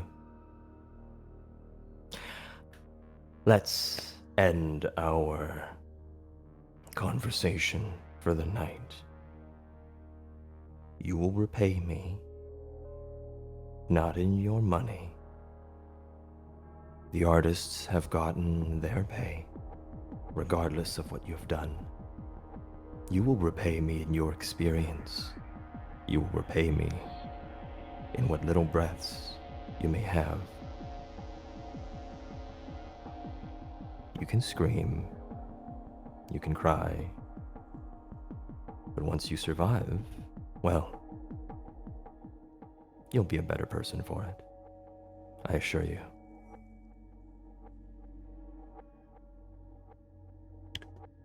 Remy, go ahead and give me an intimidation check. And as you do this, you can already hear his breathing getting raspier, gasping. You point out that there's not enough air, and he becomes aware of it, more so than he was before. He takes in big gulps and tries to fill his lungs with oxygen that just isn't there. That's 6 successes. He is frozen in fear. Already, the eyes become wet as they well up with tears. I put a hand on his shoulder, just kind of like pat him a little bit, and just... Crying takes more breath. I've learned that the hard way. And then I'm gonna walk out the room and lock it. You do this, and the sounds immediately return to you, Remy. The sounds of hip-hop music from one of the rooms that, frankly, is a little bit louder than you would care for. It's supposed to be an individual experience, and as you think this through, there's the slight clicking of lights in one room. Things culminating in the hallways. And Zoe is already there at the door, saying, I've already told him to turn it down 3 times. The individual experience has to be maintained. This one I don't think we should invite back. Yes, well, let them have their fun for now. It's fine. Right, hold on. I'm gonna turn on the out of order sign from the other room. You do this, and Miss Sanders walks with you, with a clipboard in hand, already reviewing the night's events and how well received certain projects were. The information she gives you is not of really at this early on a statistical nature, but it's more so just based on the vibe of what people have experienced, and it's the sensation. She listened to quotes, she wrote stuff down from people's experiences, and just played the fly on the wall, listening to what projects and what displays were received best. Zoe, what are you doing? What do you mean? You're spending so much time over here talking about all these other installments. You have your very own. I gave you Studio 145 for the entire month. Aren't you still getting ready? I've been told I am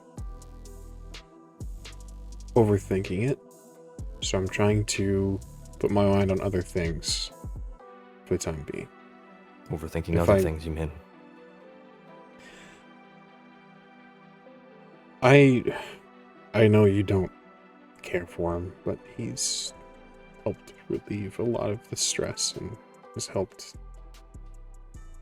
when I spiral. A muse of some sort, then?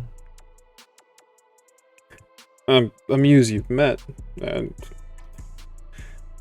I think you've met him a few times. I think we've had this conversation a few times. You don't ever really seem to remember him. Roman. That one. Yes, you do remember that he's probably just in the scene thinking that he could hang, but...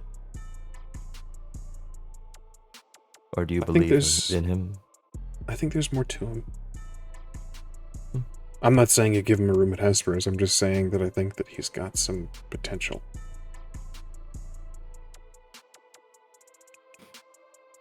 That's fine. Potential is always such a wondrous thing. Either grasp it or waste it, I'd say. But no, we're not here talking about Roman, Zoe. I'm here talking about you. This isn't the first time I've given you your own spotlight. So what's the matter? I feel like I'm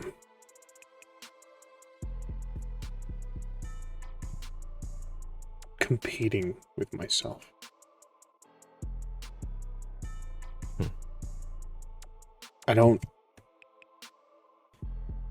You don't ever feel like that? Like there's a need to constantly one-up yourself?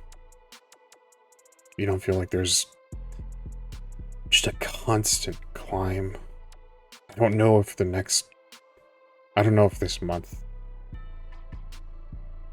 the end result, I don't know if it's going to be better than the last time. And I need it to be. I put my hands on both of her shoulders. Zoe, ever since I adopted you, there has been nothing but pride that I see, specifically in your work. What's other people thinking of with numbers and whatnot? It's not like you have any want or need of it. You should be competing against yourself, but not because of popularity, not because of numbers, but because you should be evolving and understanding your art in a different way. You should be experiencing more. That's more important.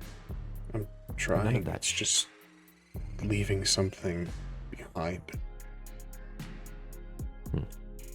No one has reached a point where they talk about my art as if there's a magnum opus, as if there's a final. Whenever it's always what's next. The moment the venue ends, the moment the cocktails are drunk and the food is crumbs, it's what's next. Because there is still a next. The moment an artist has of magnum opus, it means they're either irrelevant or dead. And you are neither of those things.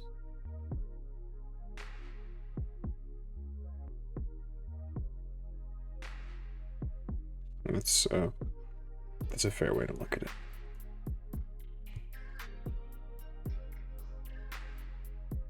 I don't need you to surpass yourself that way, Zoe. I just need you to be comfortable.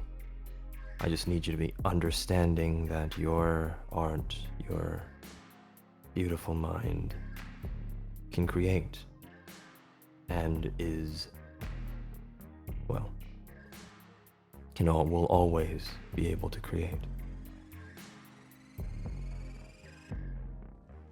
And as soon as you start bogging yourself down with numbers, magnum opus, and whatnot, well, that's when things go downhill.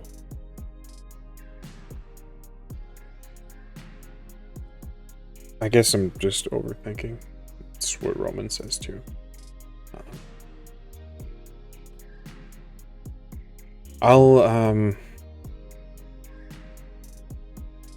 She kind of lets her shoulders relax, holds the clipboard out to you.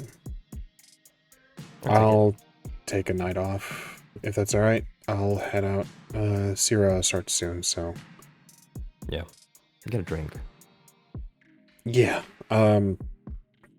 There's a guy, who's asking about you and has kind of been drifting through the exhibits. I didn't recognize him, and he doesn't look like an artist. I think he might be some connoisseur, someone who's trying to purchase something. And he doesn't look like... I don't know, I haven't seen him before. Unexpected, but I will find him, I guess. Yeah, he's in the lantern room. Have a good night, Remy. I'll just give her one, like, small nod. Remember to breathe. She kind of does like an exaggerated sort of inhale and exhale. And turns and begins to weave through the network of concrete and the different exhibits. Head to Sierra. And I will head over to the lantern room. You head over that way, and there is an out of order sign on the door, not placed by you, Zoe. You or any of the personnel that work here would know to slide it into the slip where it would maintain. But no, this is sort of taped on. And across there is the yellow plastic chain across the door. That signifies no entry. I'm gonna just climb over the chain and just a light hop over the chain and just continue forward after noting all of that. And as soon as I get into the lantern room and close the door behind me, just normally when someone requests an audience with me, they will just let me know not touch my property. Inside the lantern room, along these glass facsimiles of paper lanterns that drift from purples to blues and every shade in between, there is a strange man. His skin looks almost gray in the light. The suit is well put together. A dark suit. His eyes are sharp, almost white along the irises. Again, it could be a trick of the light. The hair is blonde and combed over in that sort of 1950s fashion. He's clean, Remy, almost sanitized. He turns, a smile on his face. Apologies, I didn't really know how to get your attention. You seem so busy.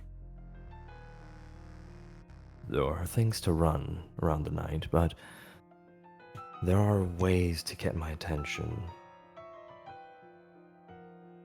Well, I've got Waiting it now. helps. I don't have much time, you see. I'm on a He checks his watch. Very tight window, in fact. I wanted to meet the Remy of Roosevelt Row, the artist of Phoenix. The one that holds the key. You like that little alliteration, huh?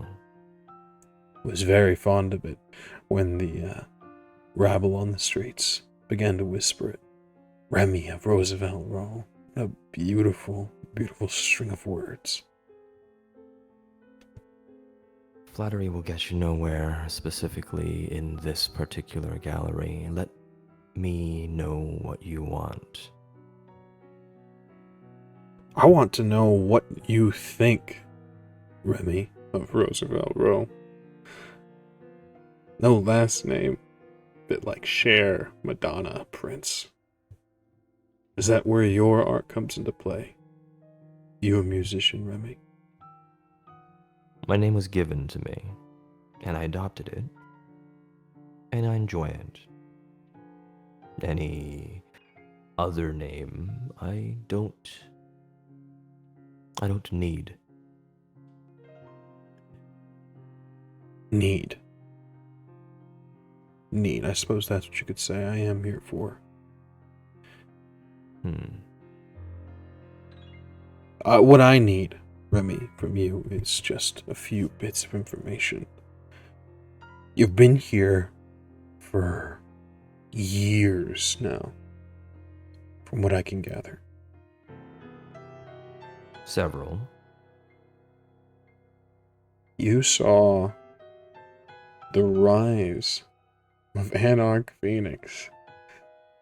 And then you saw the fall of it, and then you saw the rise of Prince Montone. So it's that kind of visit. I see. Oh, what kind do you think? I'm dying to know. I'm assuming, with all this talk of history, your little unexpected visit comes down to being that of inflammatory towards whatever kindred politics you, whatever side at least, that you stand on. It's true. I'm chasing rumors. But I think that you might find them to be more than rumors, Remy. Someone as so connected as yourself. Surely you've heard things. You've heard about the prince's sordid history with the Sword of Cain. Any whispers of his cult activities? Any whispers of him being a secret nodist? Whispering and waiting for great Father Cain to come rising out of the desert? Weird whispers don't travel very well in the desert sky. That's the problem that I'm having. I have heard whispers that die in the sandstorms. But I've also seen things, Remy. Your prince moving in secret. Isn't it strange, don't you think, that he hasn't chosen a seneschal? After a year of claiming praxis, he didn't announce things at court. He's not even chosen a Toreador Primogen. And don't you feel underrepresented? I would. You're talking to someone that passed on baronies simply because they were a messy ordeal. If the prince was any bit more organized, well, he'd find his Primogen soon. He'd find his seneschal soon. It's just a matter of time. Time. time. How long do you think it's going to take, Remy? Because we might think we have eternity. But if our good prince has his way, we only have till Cain rises again. And frankly, I don't subscribe to the mythology, but what a ticking time bomb that would be. Whose allegiance do you belong to? The tower. High, Very, high up, Remy. the very tower that seated this prince. A mistake. One that I think is becoming clearer by the night. Not only has he not chosen the seneschal or primogen, but he handles things. What you say is organization. I say is mismanagement. One by one, he meets Kindred in his domain. One by one, he selects primogen, rather than taking the smart approach and moving through, taking the most valued, the most, he gestures towards you, respected, the most fit for the position. Instead, he wastes time as the city is attacked by a Second Inquisition, as the city remains weak, just the way he wants it. If that's the case, you assume then that the primogen that he's already selected are just him putting on airs? Look at who he selected, Remy. Rene Cortez comes from Canada, has no connection to this city. The Nosferatu, well, who's to say where their allegiances lie? Clara, even Shay. There's a lot to be said about the people that he's chosen for his court. The venture is particularly interesting, don't you think? When there was a baron here that survived through the first prince's reign, into Anarch Phoenix, and into Prince Montalvo's reign, wouldn't he have the know-all? He was clan whip. Wouldn't he be time for promotion? Wouldn't he be primogen? But no, an outsider in your city ascended on Prince Montalvo's command. Don't you find that strange? I kind of walk around one of the lanterns and trace a finger around the lantern, kind of the glass of it. Cool touch to just the cool glass. As I stare into the lights and then kind of looking at the stranger through these glass. Well, that's one point of view.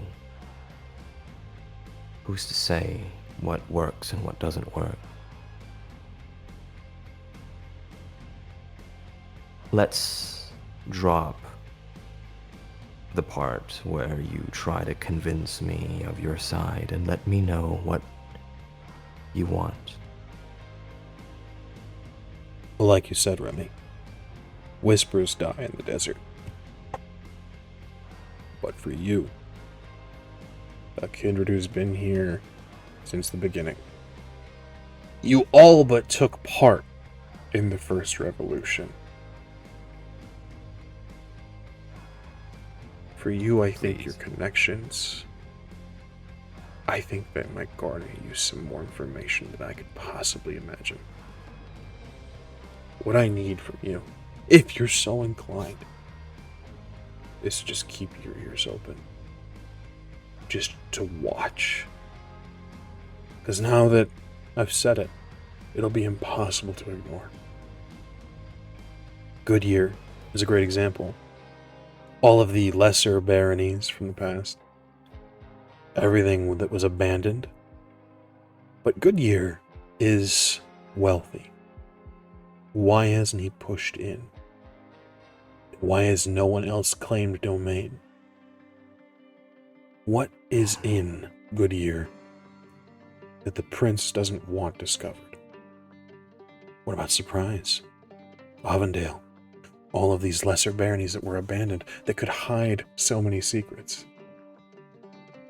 And it's all close to where he's rumored to sleep.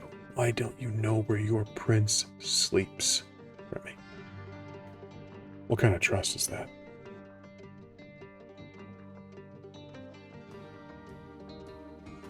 I'll be vigilant, but I will say not who I'm vigilant for. Be vigilant You for yourself, Remy. You were correct. I've been here for a while. But it is long enough to see power struggles go by the wayside. Like you said, places like Surprise. These lesser baronies were abandoned because Kindred that were fighting over it, well, they always try to bite off more than they can chew. Young Kindred. Inexperienced Kindred. Stupid Kindred. And you and I are neither. None of those things, Remy. What I would challenge you to do, and I do mean it as a challenge, is think big. You've made yourself a fine life here. And yes, you've turned down baronies, you've turned down titles before. But you have to know, he's considering you. He has to be, for Primogen. It'd be foolish not to. And if he doesn't select you, that's all the more suspicious. But I'm not seeing a Primogen in you, Remy. I think, should everything that I believe come to pass, you should think a lot bigger. Prince Remy of Roosevelt Row. Kind of ruins the alliteration. But I think that has a sort of je ne sais quoi. Calling anybody else prince in a domain. You may be from the tower, but you are quite bold. I'm a realist. If there is any bit merit to those rumors, I will not have my way of life quashed, that's for sure.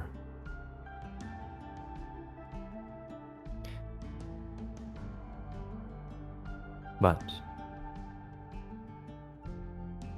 whether or not that will change the dynamic of the city of Phoenix remains to be seen.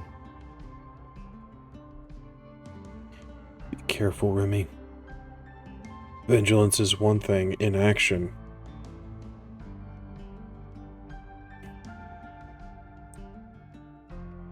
It's inaction that gets us killed. And when the Sabbat run through the city streets, when the Sabbat come through into the open gate opened by Prince Montalvo, Roosevelt Row will be a shadow of it once was. That's when I just almost on instinct, lethal body, tap into the lantern and just shatter the lantern itself with a fingertip and just go, you're mistaken. You're mistaken all of this as inactivity. Inactivity is what suffocates you. Inactivity. Forcing you to not be able to move, trapped, not being able to do anything. That is not where we are. If something so happens to happen, I will deal with it. The prince is yet to come specifically talk to me, and I am patiently waiting. For there are always good things that come to those who wait.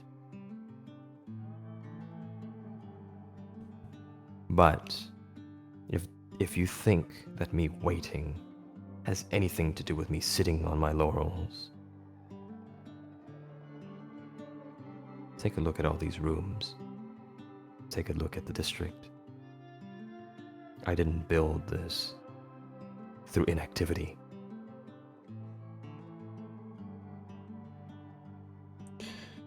Maybe you're right. And for the sake of Phoenix, I do hope that I'm wrong. But in case I'm right, I would be thinking about what you'd like to ascend to, Remy. Now, I would love to walk your halls, to see your exhibits. But I, as I said, am on a very close window. And I had a feeling you'd want proof. So I'm gonna go find it for you. Excellent. Then you'd be able to see yourself out. Have a good evening, Remy, of Roosevelt Row. And he walks. He steps through the glass that you've shattered. And moves. Doesn't step over the yellow chain. Undoes it. He does it behind him. And walks. Leaving you amidst shattered glass and lights. And we follow him. We move past his footsteps, through the corridors, off of Moreland Street, down Roosevelt Road, back to downtown Phoenix. Our footsteps surpass the strangers. In downtown Phoenix, nightlife, bars, clubs, music, all coalesces, is loud. It's a beautiful experience, but sometimes you just need a bit of calm, some peace. And that's where your premier midnight bakery, Midnight Oasis, comes into play. And as we step through the doors of this bakery, turn it over to Lola, what would we see? What would we smell? Midnight Oasis is, as you said, a bakery that operates in the evening. It is very different from your average crumble cookie in that the atmosphere is warm and inviting. There's music playing on the stereo, Latin music playing on the stereo, of course, and there's the display of all the baked goods that could be acquired for the evening. Things like your average like brownies and cookies, of course above average from Lola standards, but brownies and cookies and different types of bread, then to things that are more from her culture, such as conchas and churros and things of that nature. Excellent. And you're not alone here, Lola, as you are in the back. Customers are leaving, and it's Danny, your lone employee, that is tending to the counter. She returns to her laptop as she finishes up what looks like just a non-timed quiz. Something from school. But as you step out of the back rooms into the main counter space, and Danny turns to sort of straighten her apron and look at you. What does she see? He sees a rather petite Latina woman, 5'3". Though she is Latina, her skin leans pale. She has dark hair and hazel eyes. And she looks very approachable, honestly.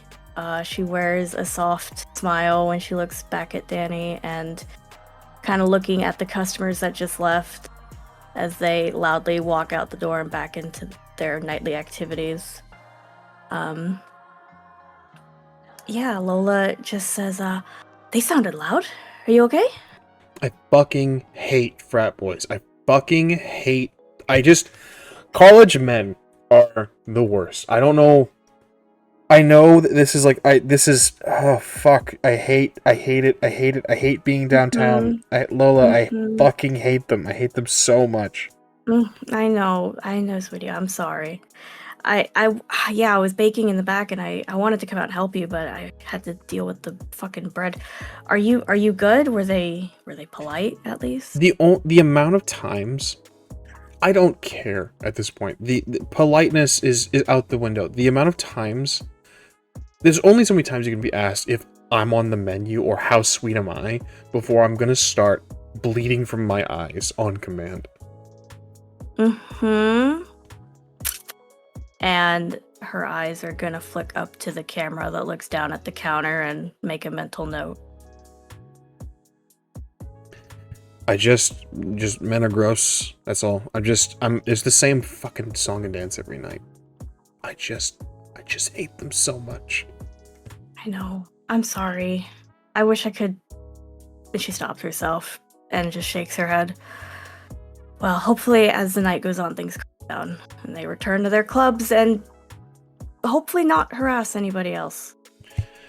Yeah, no, I it's whatever. I'm almost done with this pre-quiz, but then I need to take my break. And is it cool if I take it in the back? I need to really lock in for this. I think it's like 100 something questions, but it shouldn't be terrible. I'll be able to get it done on the allotted time. It's just Yeah, due that's tonight. fine. You take your time. You do what you gotta do. I got this. Are you sure? It's so weird. Like, I've never worked a job where I can ask my boss, "Hey, can you man the front?" That's weird still. No, it's not weird. That's what we do. We're a team. We're like a family here. Shut the... Oh, I can't say that to my boss. You're my boss. She picks up her laptop and says, "Thanks, I appreciate it." She just laughs and smiles as she goes and kind of leans over the counter, takes stock, see if there's any tables need to be cleaned or chairs need to be straightened. We begin to kind of take stock and keep track of things here, Lola. I would like a wits and awareness roll, please. 6 on a crit. As you're cleaning up, as you're wiping down some of the tables, just bits of crumbs and things, a noise from behind the counter. Just that sort of crinkle paper and this closing slide of the display case. And then emerging from, as you turn, emerging from sort of shadow, sort of phasing into existence, is Nathaniel. A cookie in his hand, and he sort of takes a sniff at it and says, "I don't really understand how you can be around all this all day." It's called having a job. You should try it. And she'll, like, throw the rag over her shoulder and just brush past him. He stays behind the counter, sort of leans up against the display case and says, "I don't know why you bother with a job." First of all, lower your fucking voice. Secondly, life doesn't stop when you die. Okay? Clearly. I'm not saying it does. But you've got her. He gestures his head toward the back. She can take care of all this. No offense, it's a bakery. You wouldn't know the first thing about running a bakery. You're right. I'm too busy trying to find our fucking sire. Oh my god, is that why you're here? I had a dream. Wait, you can dream? It's not the same as, it's just, I don't want to say vision,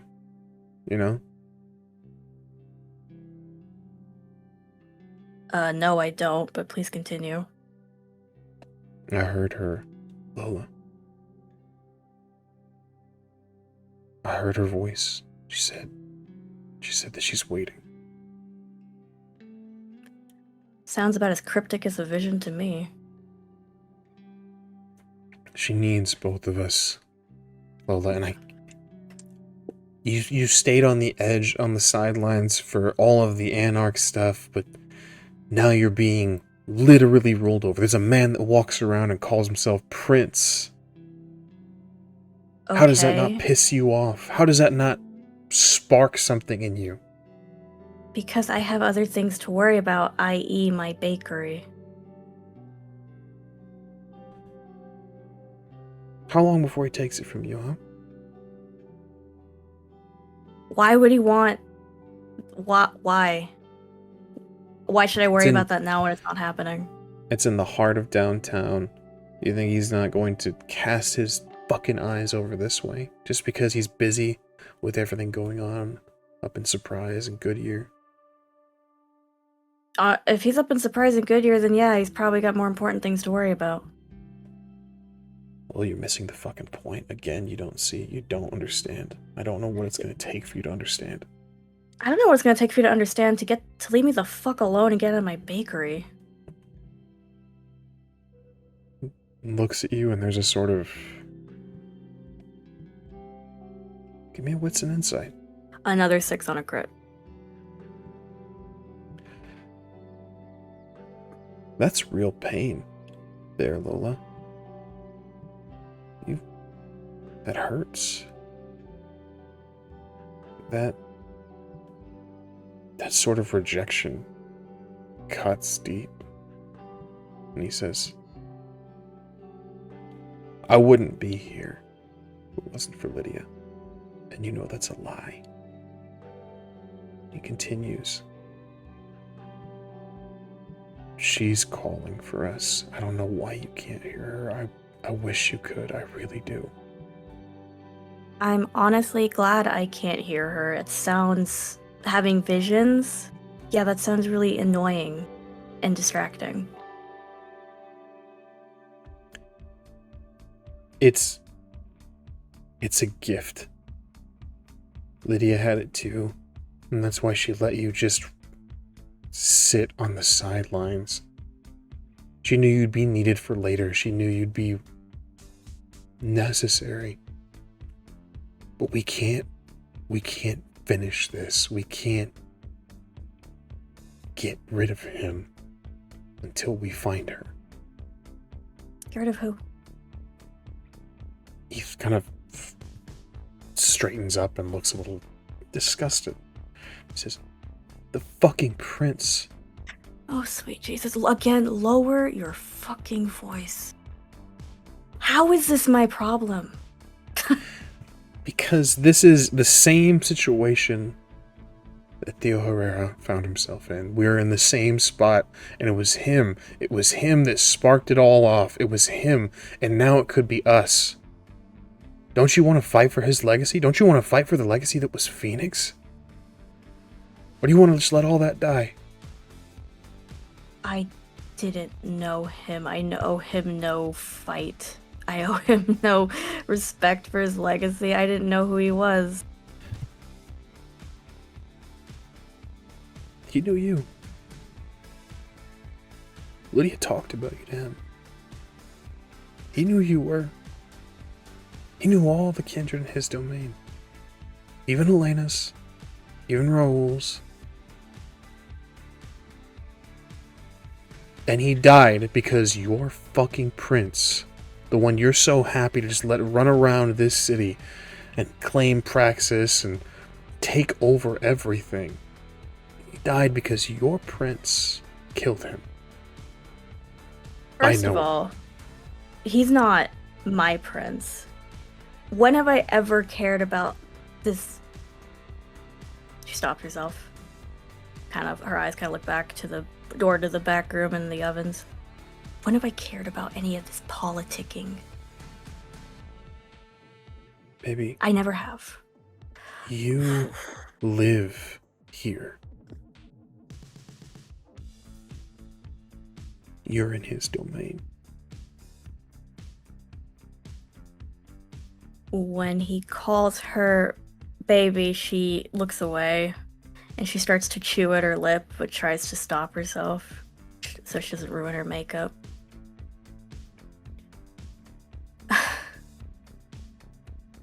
Yeah, I live here. I've lived here since before I died. And I'm going to continue living here, apart from all the bullshit and all the things that do not concern me. Then you bow to a prince. But me, I'm not going to. It'll be a cold day in hell before I bend the knee to the man that killed Teodoro.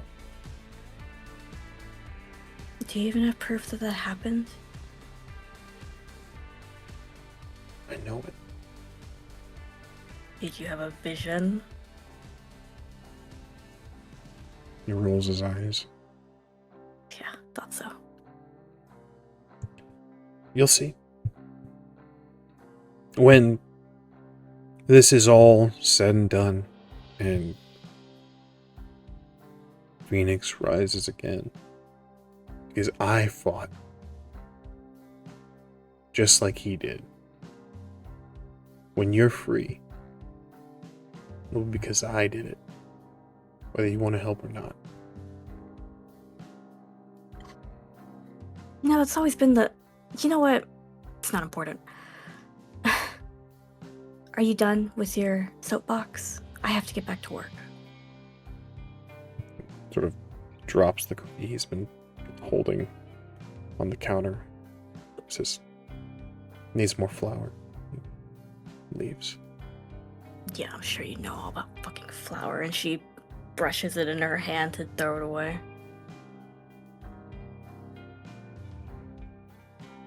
You clean up his mess, as you have before, more times than you can count. Mm-hmm. As you're sweeping off the crumbs off of the floor, the little bell at the door opens once again.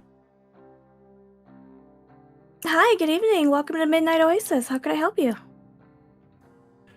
In steps a man in a suit, skin pale, almost gray, blonde hair, cut short and swept over in that 1950s style fashion.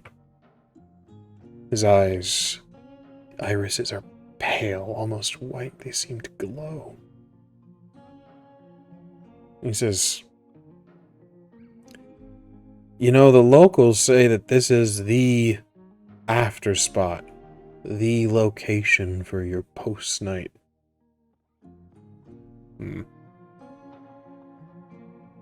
Didn't catch the rest of it. Very, very bright in here. Oh, yeah, you have to be able to see the goods. What can I get you? He locks the door behind him and steps up to the Okay. counter. I'm told that a child of Melkov runs this operation. Miss Torres. She lets out a unnecessary sigh. Kind of shakes her head. Well, you know me. Who do I have the pleasure of speaking to this evening? You can call me Gerald. I'm a out-of-towner. Just stopping by. On a very, he checks his watch, short visit. If I could have a moment Nice. of your time. Sure. What do you need? Just a moment. I have some items of concern, and I was hoping that a child of Malkov might be able to help me. Of course. That's what this is about. I doubt I'll be of any help to you, but since we're here, what are your concerns? Well, now don't sell yourself short. From what I hear, you're the child of Lydia Dominguez, a great prophet, a great seer. She helped Theodore Herrera overthrow the first prince. If you could keep your voice down, I'd very much appreciate it. And she Oh, is splashes there- what seemed like a genuine smile. It's not. My employee. Would you like me to? No. Just indoor voice. That's all. Fair enough.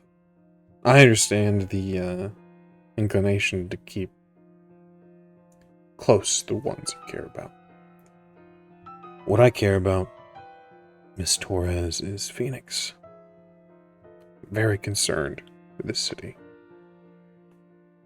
Everything that's happened here is really quite the story. I just don't want to see it end poorly. You know? Take it from me. I've seen baronies, and now I'm seeing a princedom. Life on life. It goes on. You've seen baronies. You've seen the tower. You ever seen a sword of Cain? You ever seen a cult run through your streets, killing your patrons, embracing en masse, flooding your city with new fledglings with no direction but just the hunger to guide them? Sounds like something John Carpenter would write. Now, would Lydia have told me about this? Lydia would have told you that the Sabbat were dangerous, and that was the primary concern of the Camarilla before the Anarchs rose. They're all but gone now. Scattered little cells. That's what you would know. I mean, again, it sounds like something out of a movie. I don't see that happening outside my doors, though. Things seem pretty normal. Well, you've heard the whispers, haven't you? About your prince. She's thinking back to what Nathaniel just told her, and she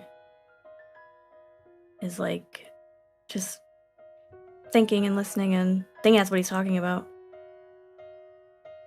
There's a lot of rumors that your prince used to run with the Sword of Cain, Miss Torres.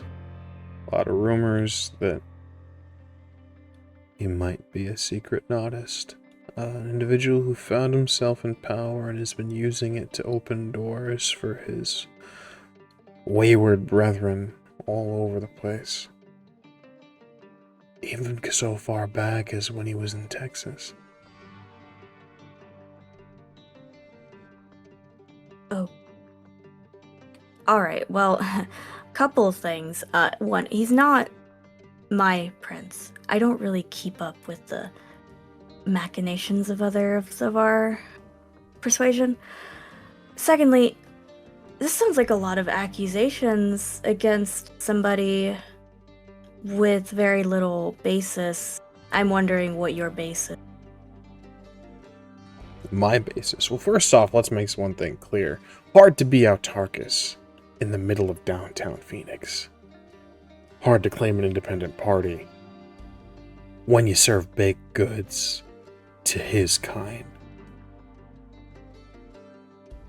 Whether it's to his kind or somebody else's, this is just where I operate. Hard to play independent in the middle of his domain. But that's neither here nor there. Hell, if you don't see him as your prince, that makes you all the more inclined. We're of the same mind. He's not my prince either. But he is the prince. And that's an item of concern for me. You see, all of these things, the politics you don't pay attention to, they are important for your survival. Because his Primogen Council, his seneschal, or lack thereof, everyone he appoints has power over you, has sway over you. Whether you like it or not, whether you want to acknowledge it or not, every person he adds is another boot heel on your head. You sound like someone I know. Oh, you're speaking of your, No. I contemplated going to him, but I don't... He's not amenable to what I'm hoping for here. And what are you hoping for here? The truth, Miss Torres. Just truth. The truth of why he's chosen outsiders for his Primogen Council. The truth of who these people are that are coming to your city. A place that you yourself have said you've been for how long now?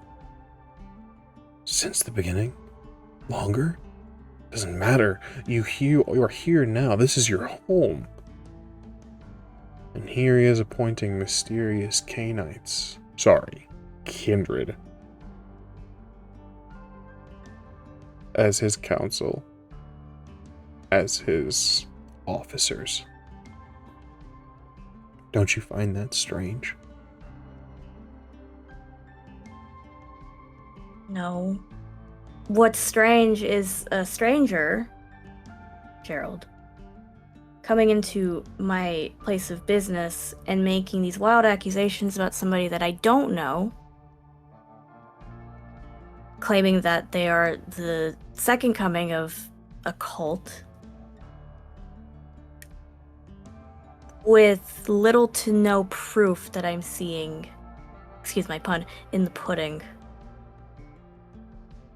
Well, that's where I'm hoping he'll come into play. The proof that I have is what's going on in Goodyear, Surprise, all of the lesser baronies that he's chosen to ignore. What he's trying to keep hidden there is an item of concern. But what I'm hoping for is proof, is more proof. Proof that only a child of Malkov could provide. God. You know, the thing that I hate, and she turns her head again back towards the door, the thing that I hate about vampires is that they assume they know what they're walking into. This child of Malkov doesn't have the gifts you're seeking. You are better off going to Nathaniel. Not even a little prophecy. For a patron. I am a baker, Gerald, not the Oracle at Delphi. No. You're not a fucking banker, Miss Torres. No matter how much you want to pretend and play at independence and autarchus, you are a kindred of Phoenix. And I'm not Lydia Dominguez. I'm not going to sit here and let you sit on the sidelines or pretend that the world is not falling apart around you while a cultist leads your city. You are Kindred. You are a child of Malkov. Prophecy? Fine. It's out of your reach. Obfuscate. However, How's that for you? Yeah. Give me one good reason why I should help the person who's not adhering to the boundaries that I set about lowering your fucking voice. Tell me why I should help you. Really. Well, let's start with the obvious. You don't know who you're dealing with, little missy. And you've got someone you care for in the back. How's that for strike one? Be an awful shame to have to cut your hours due to lack of personnel. She just kind of smiles and she kind of chuckles at that, crosses her arms, tilts her head, and just keeps listening. This is just another man trying to threaten her and bully her. It is what it is.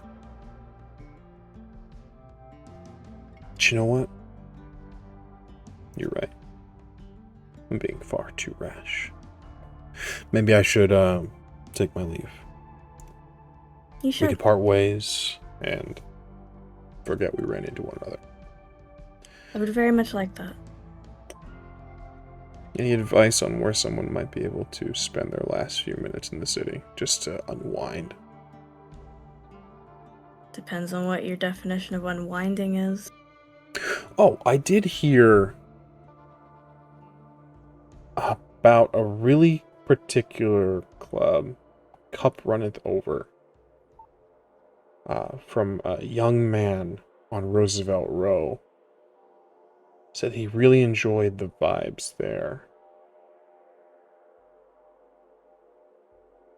If I'm not mistaken, he really pushed the idea that this was the place to be and said he's there almost every night, if you can make it. Do you think he made it tonight, Miss Torres? Get out. Yeah, I Get think out. he made it tonight. Maybe I'll head that way. Of course, I could be persuaded to stay. Spend a little money here instead. My last few moments in the city, rather than having a drink with Roman. No, I don't think you should stay, but I think you should tell me where exactly in Goodyear should be looked at.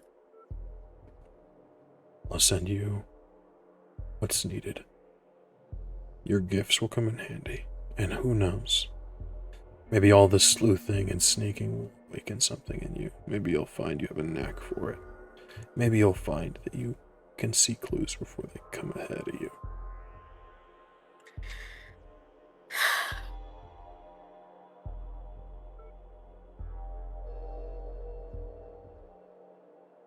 Anything you find won't be sent to the number that I send you all this information to. They'll be disconnected, obviously. Difficult times we live in. But who you can bring it to is Remy on Roosevelt Row.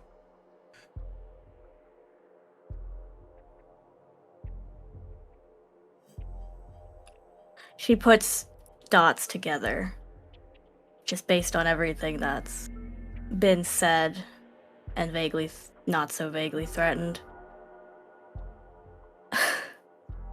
Sure. I'll be sure to be in contact with him. Perfect. Enjoy your evening, Miss Torres. I look forward to hearing from Remy for all that you find.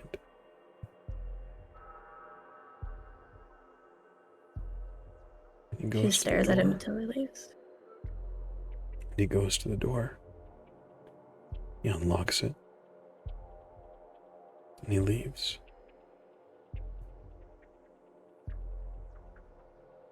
I think after he is past the window, out of being able to see him, she'll lean over the counter.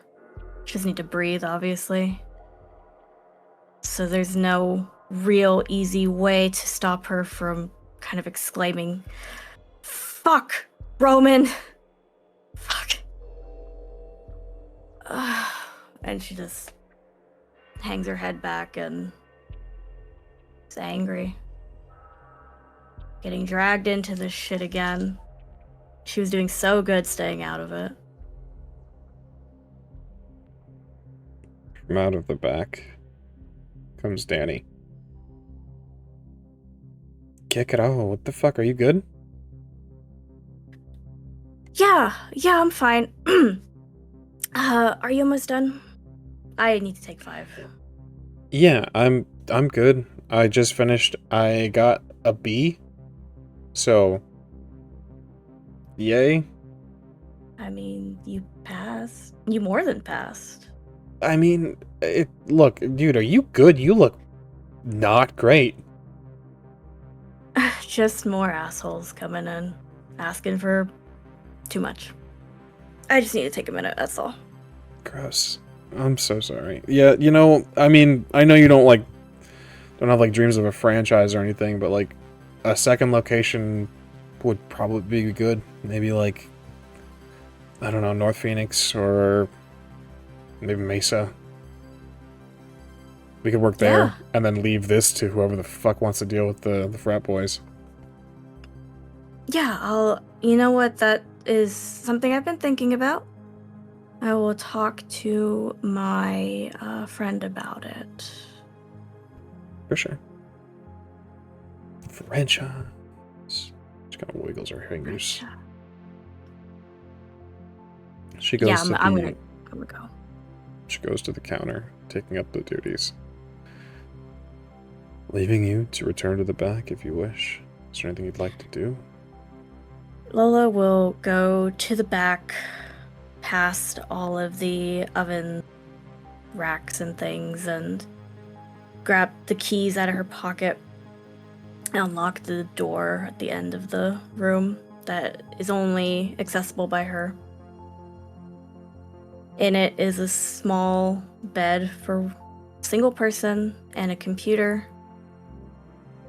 And she just flops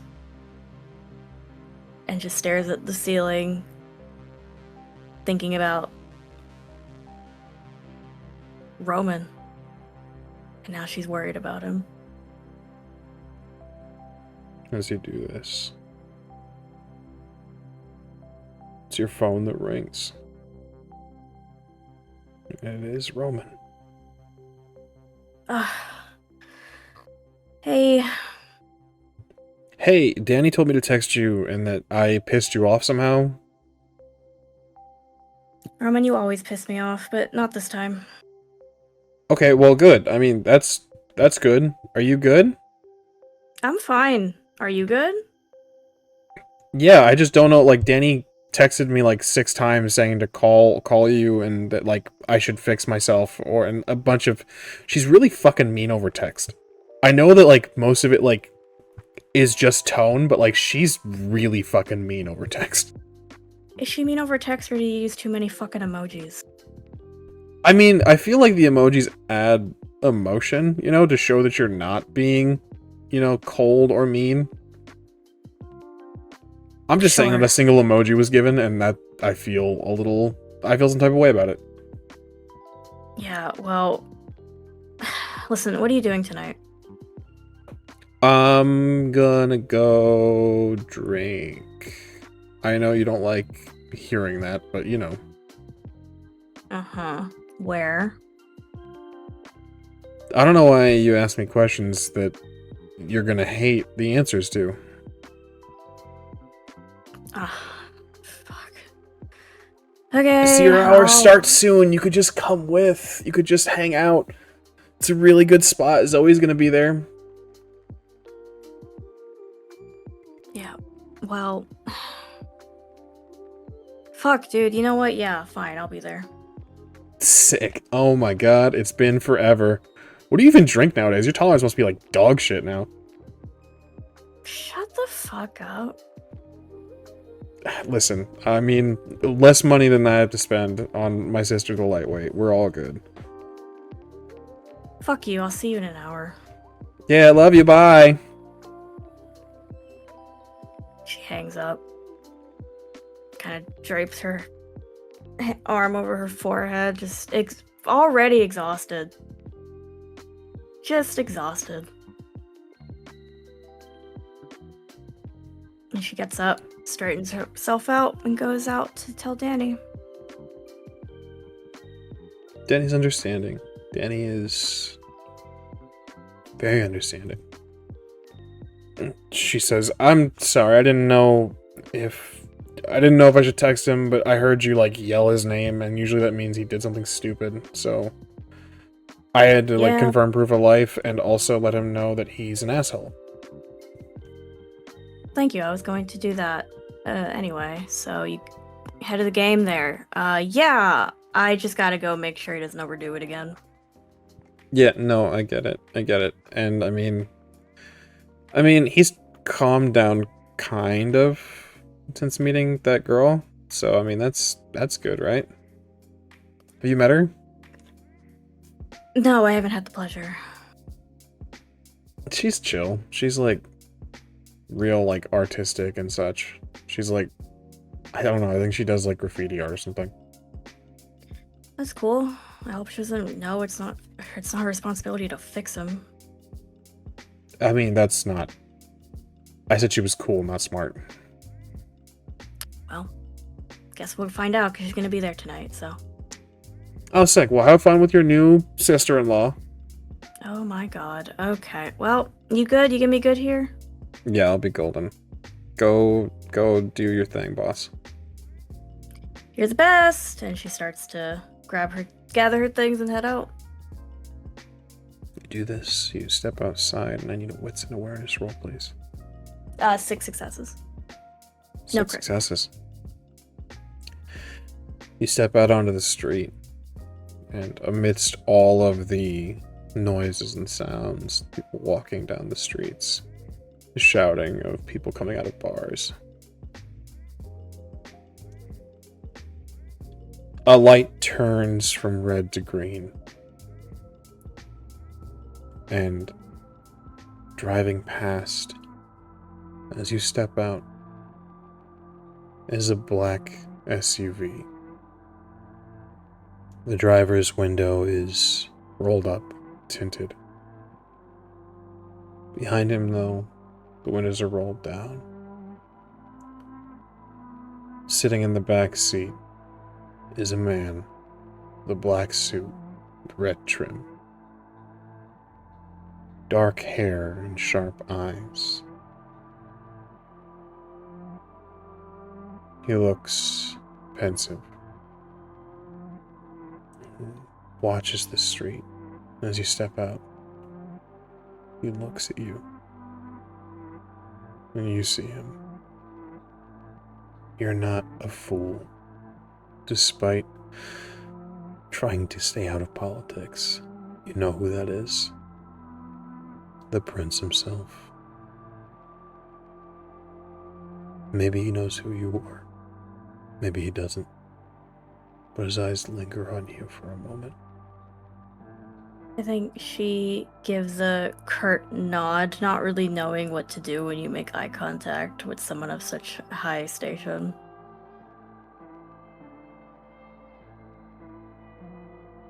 You do this, the car continues to drive. And you walk. She's biting her lip as she walks. Makeup's getting ruined. You move through the city. Through downtown Phoenix. You head to Cup Runneth Over to meet your brother and his new flame.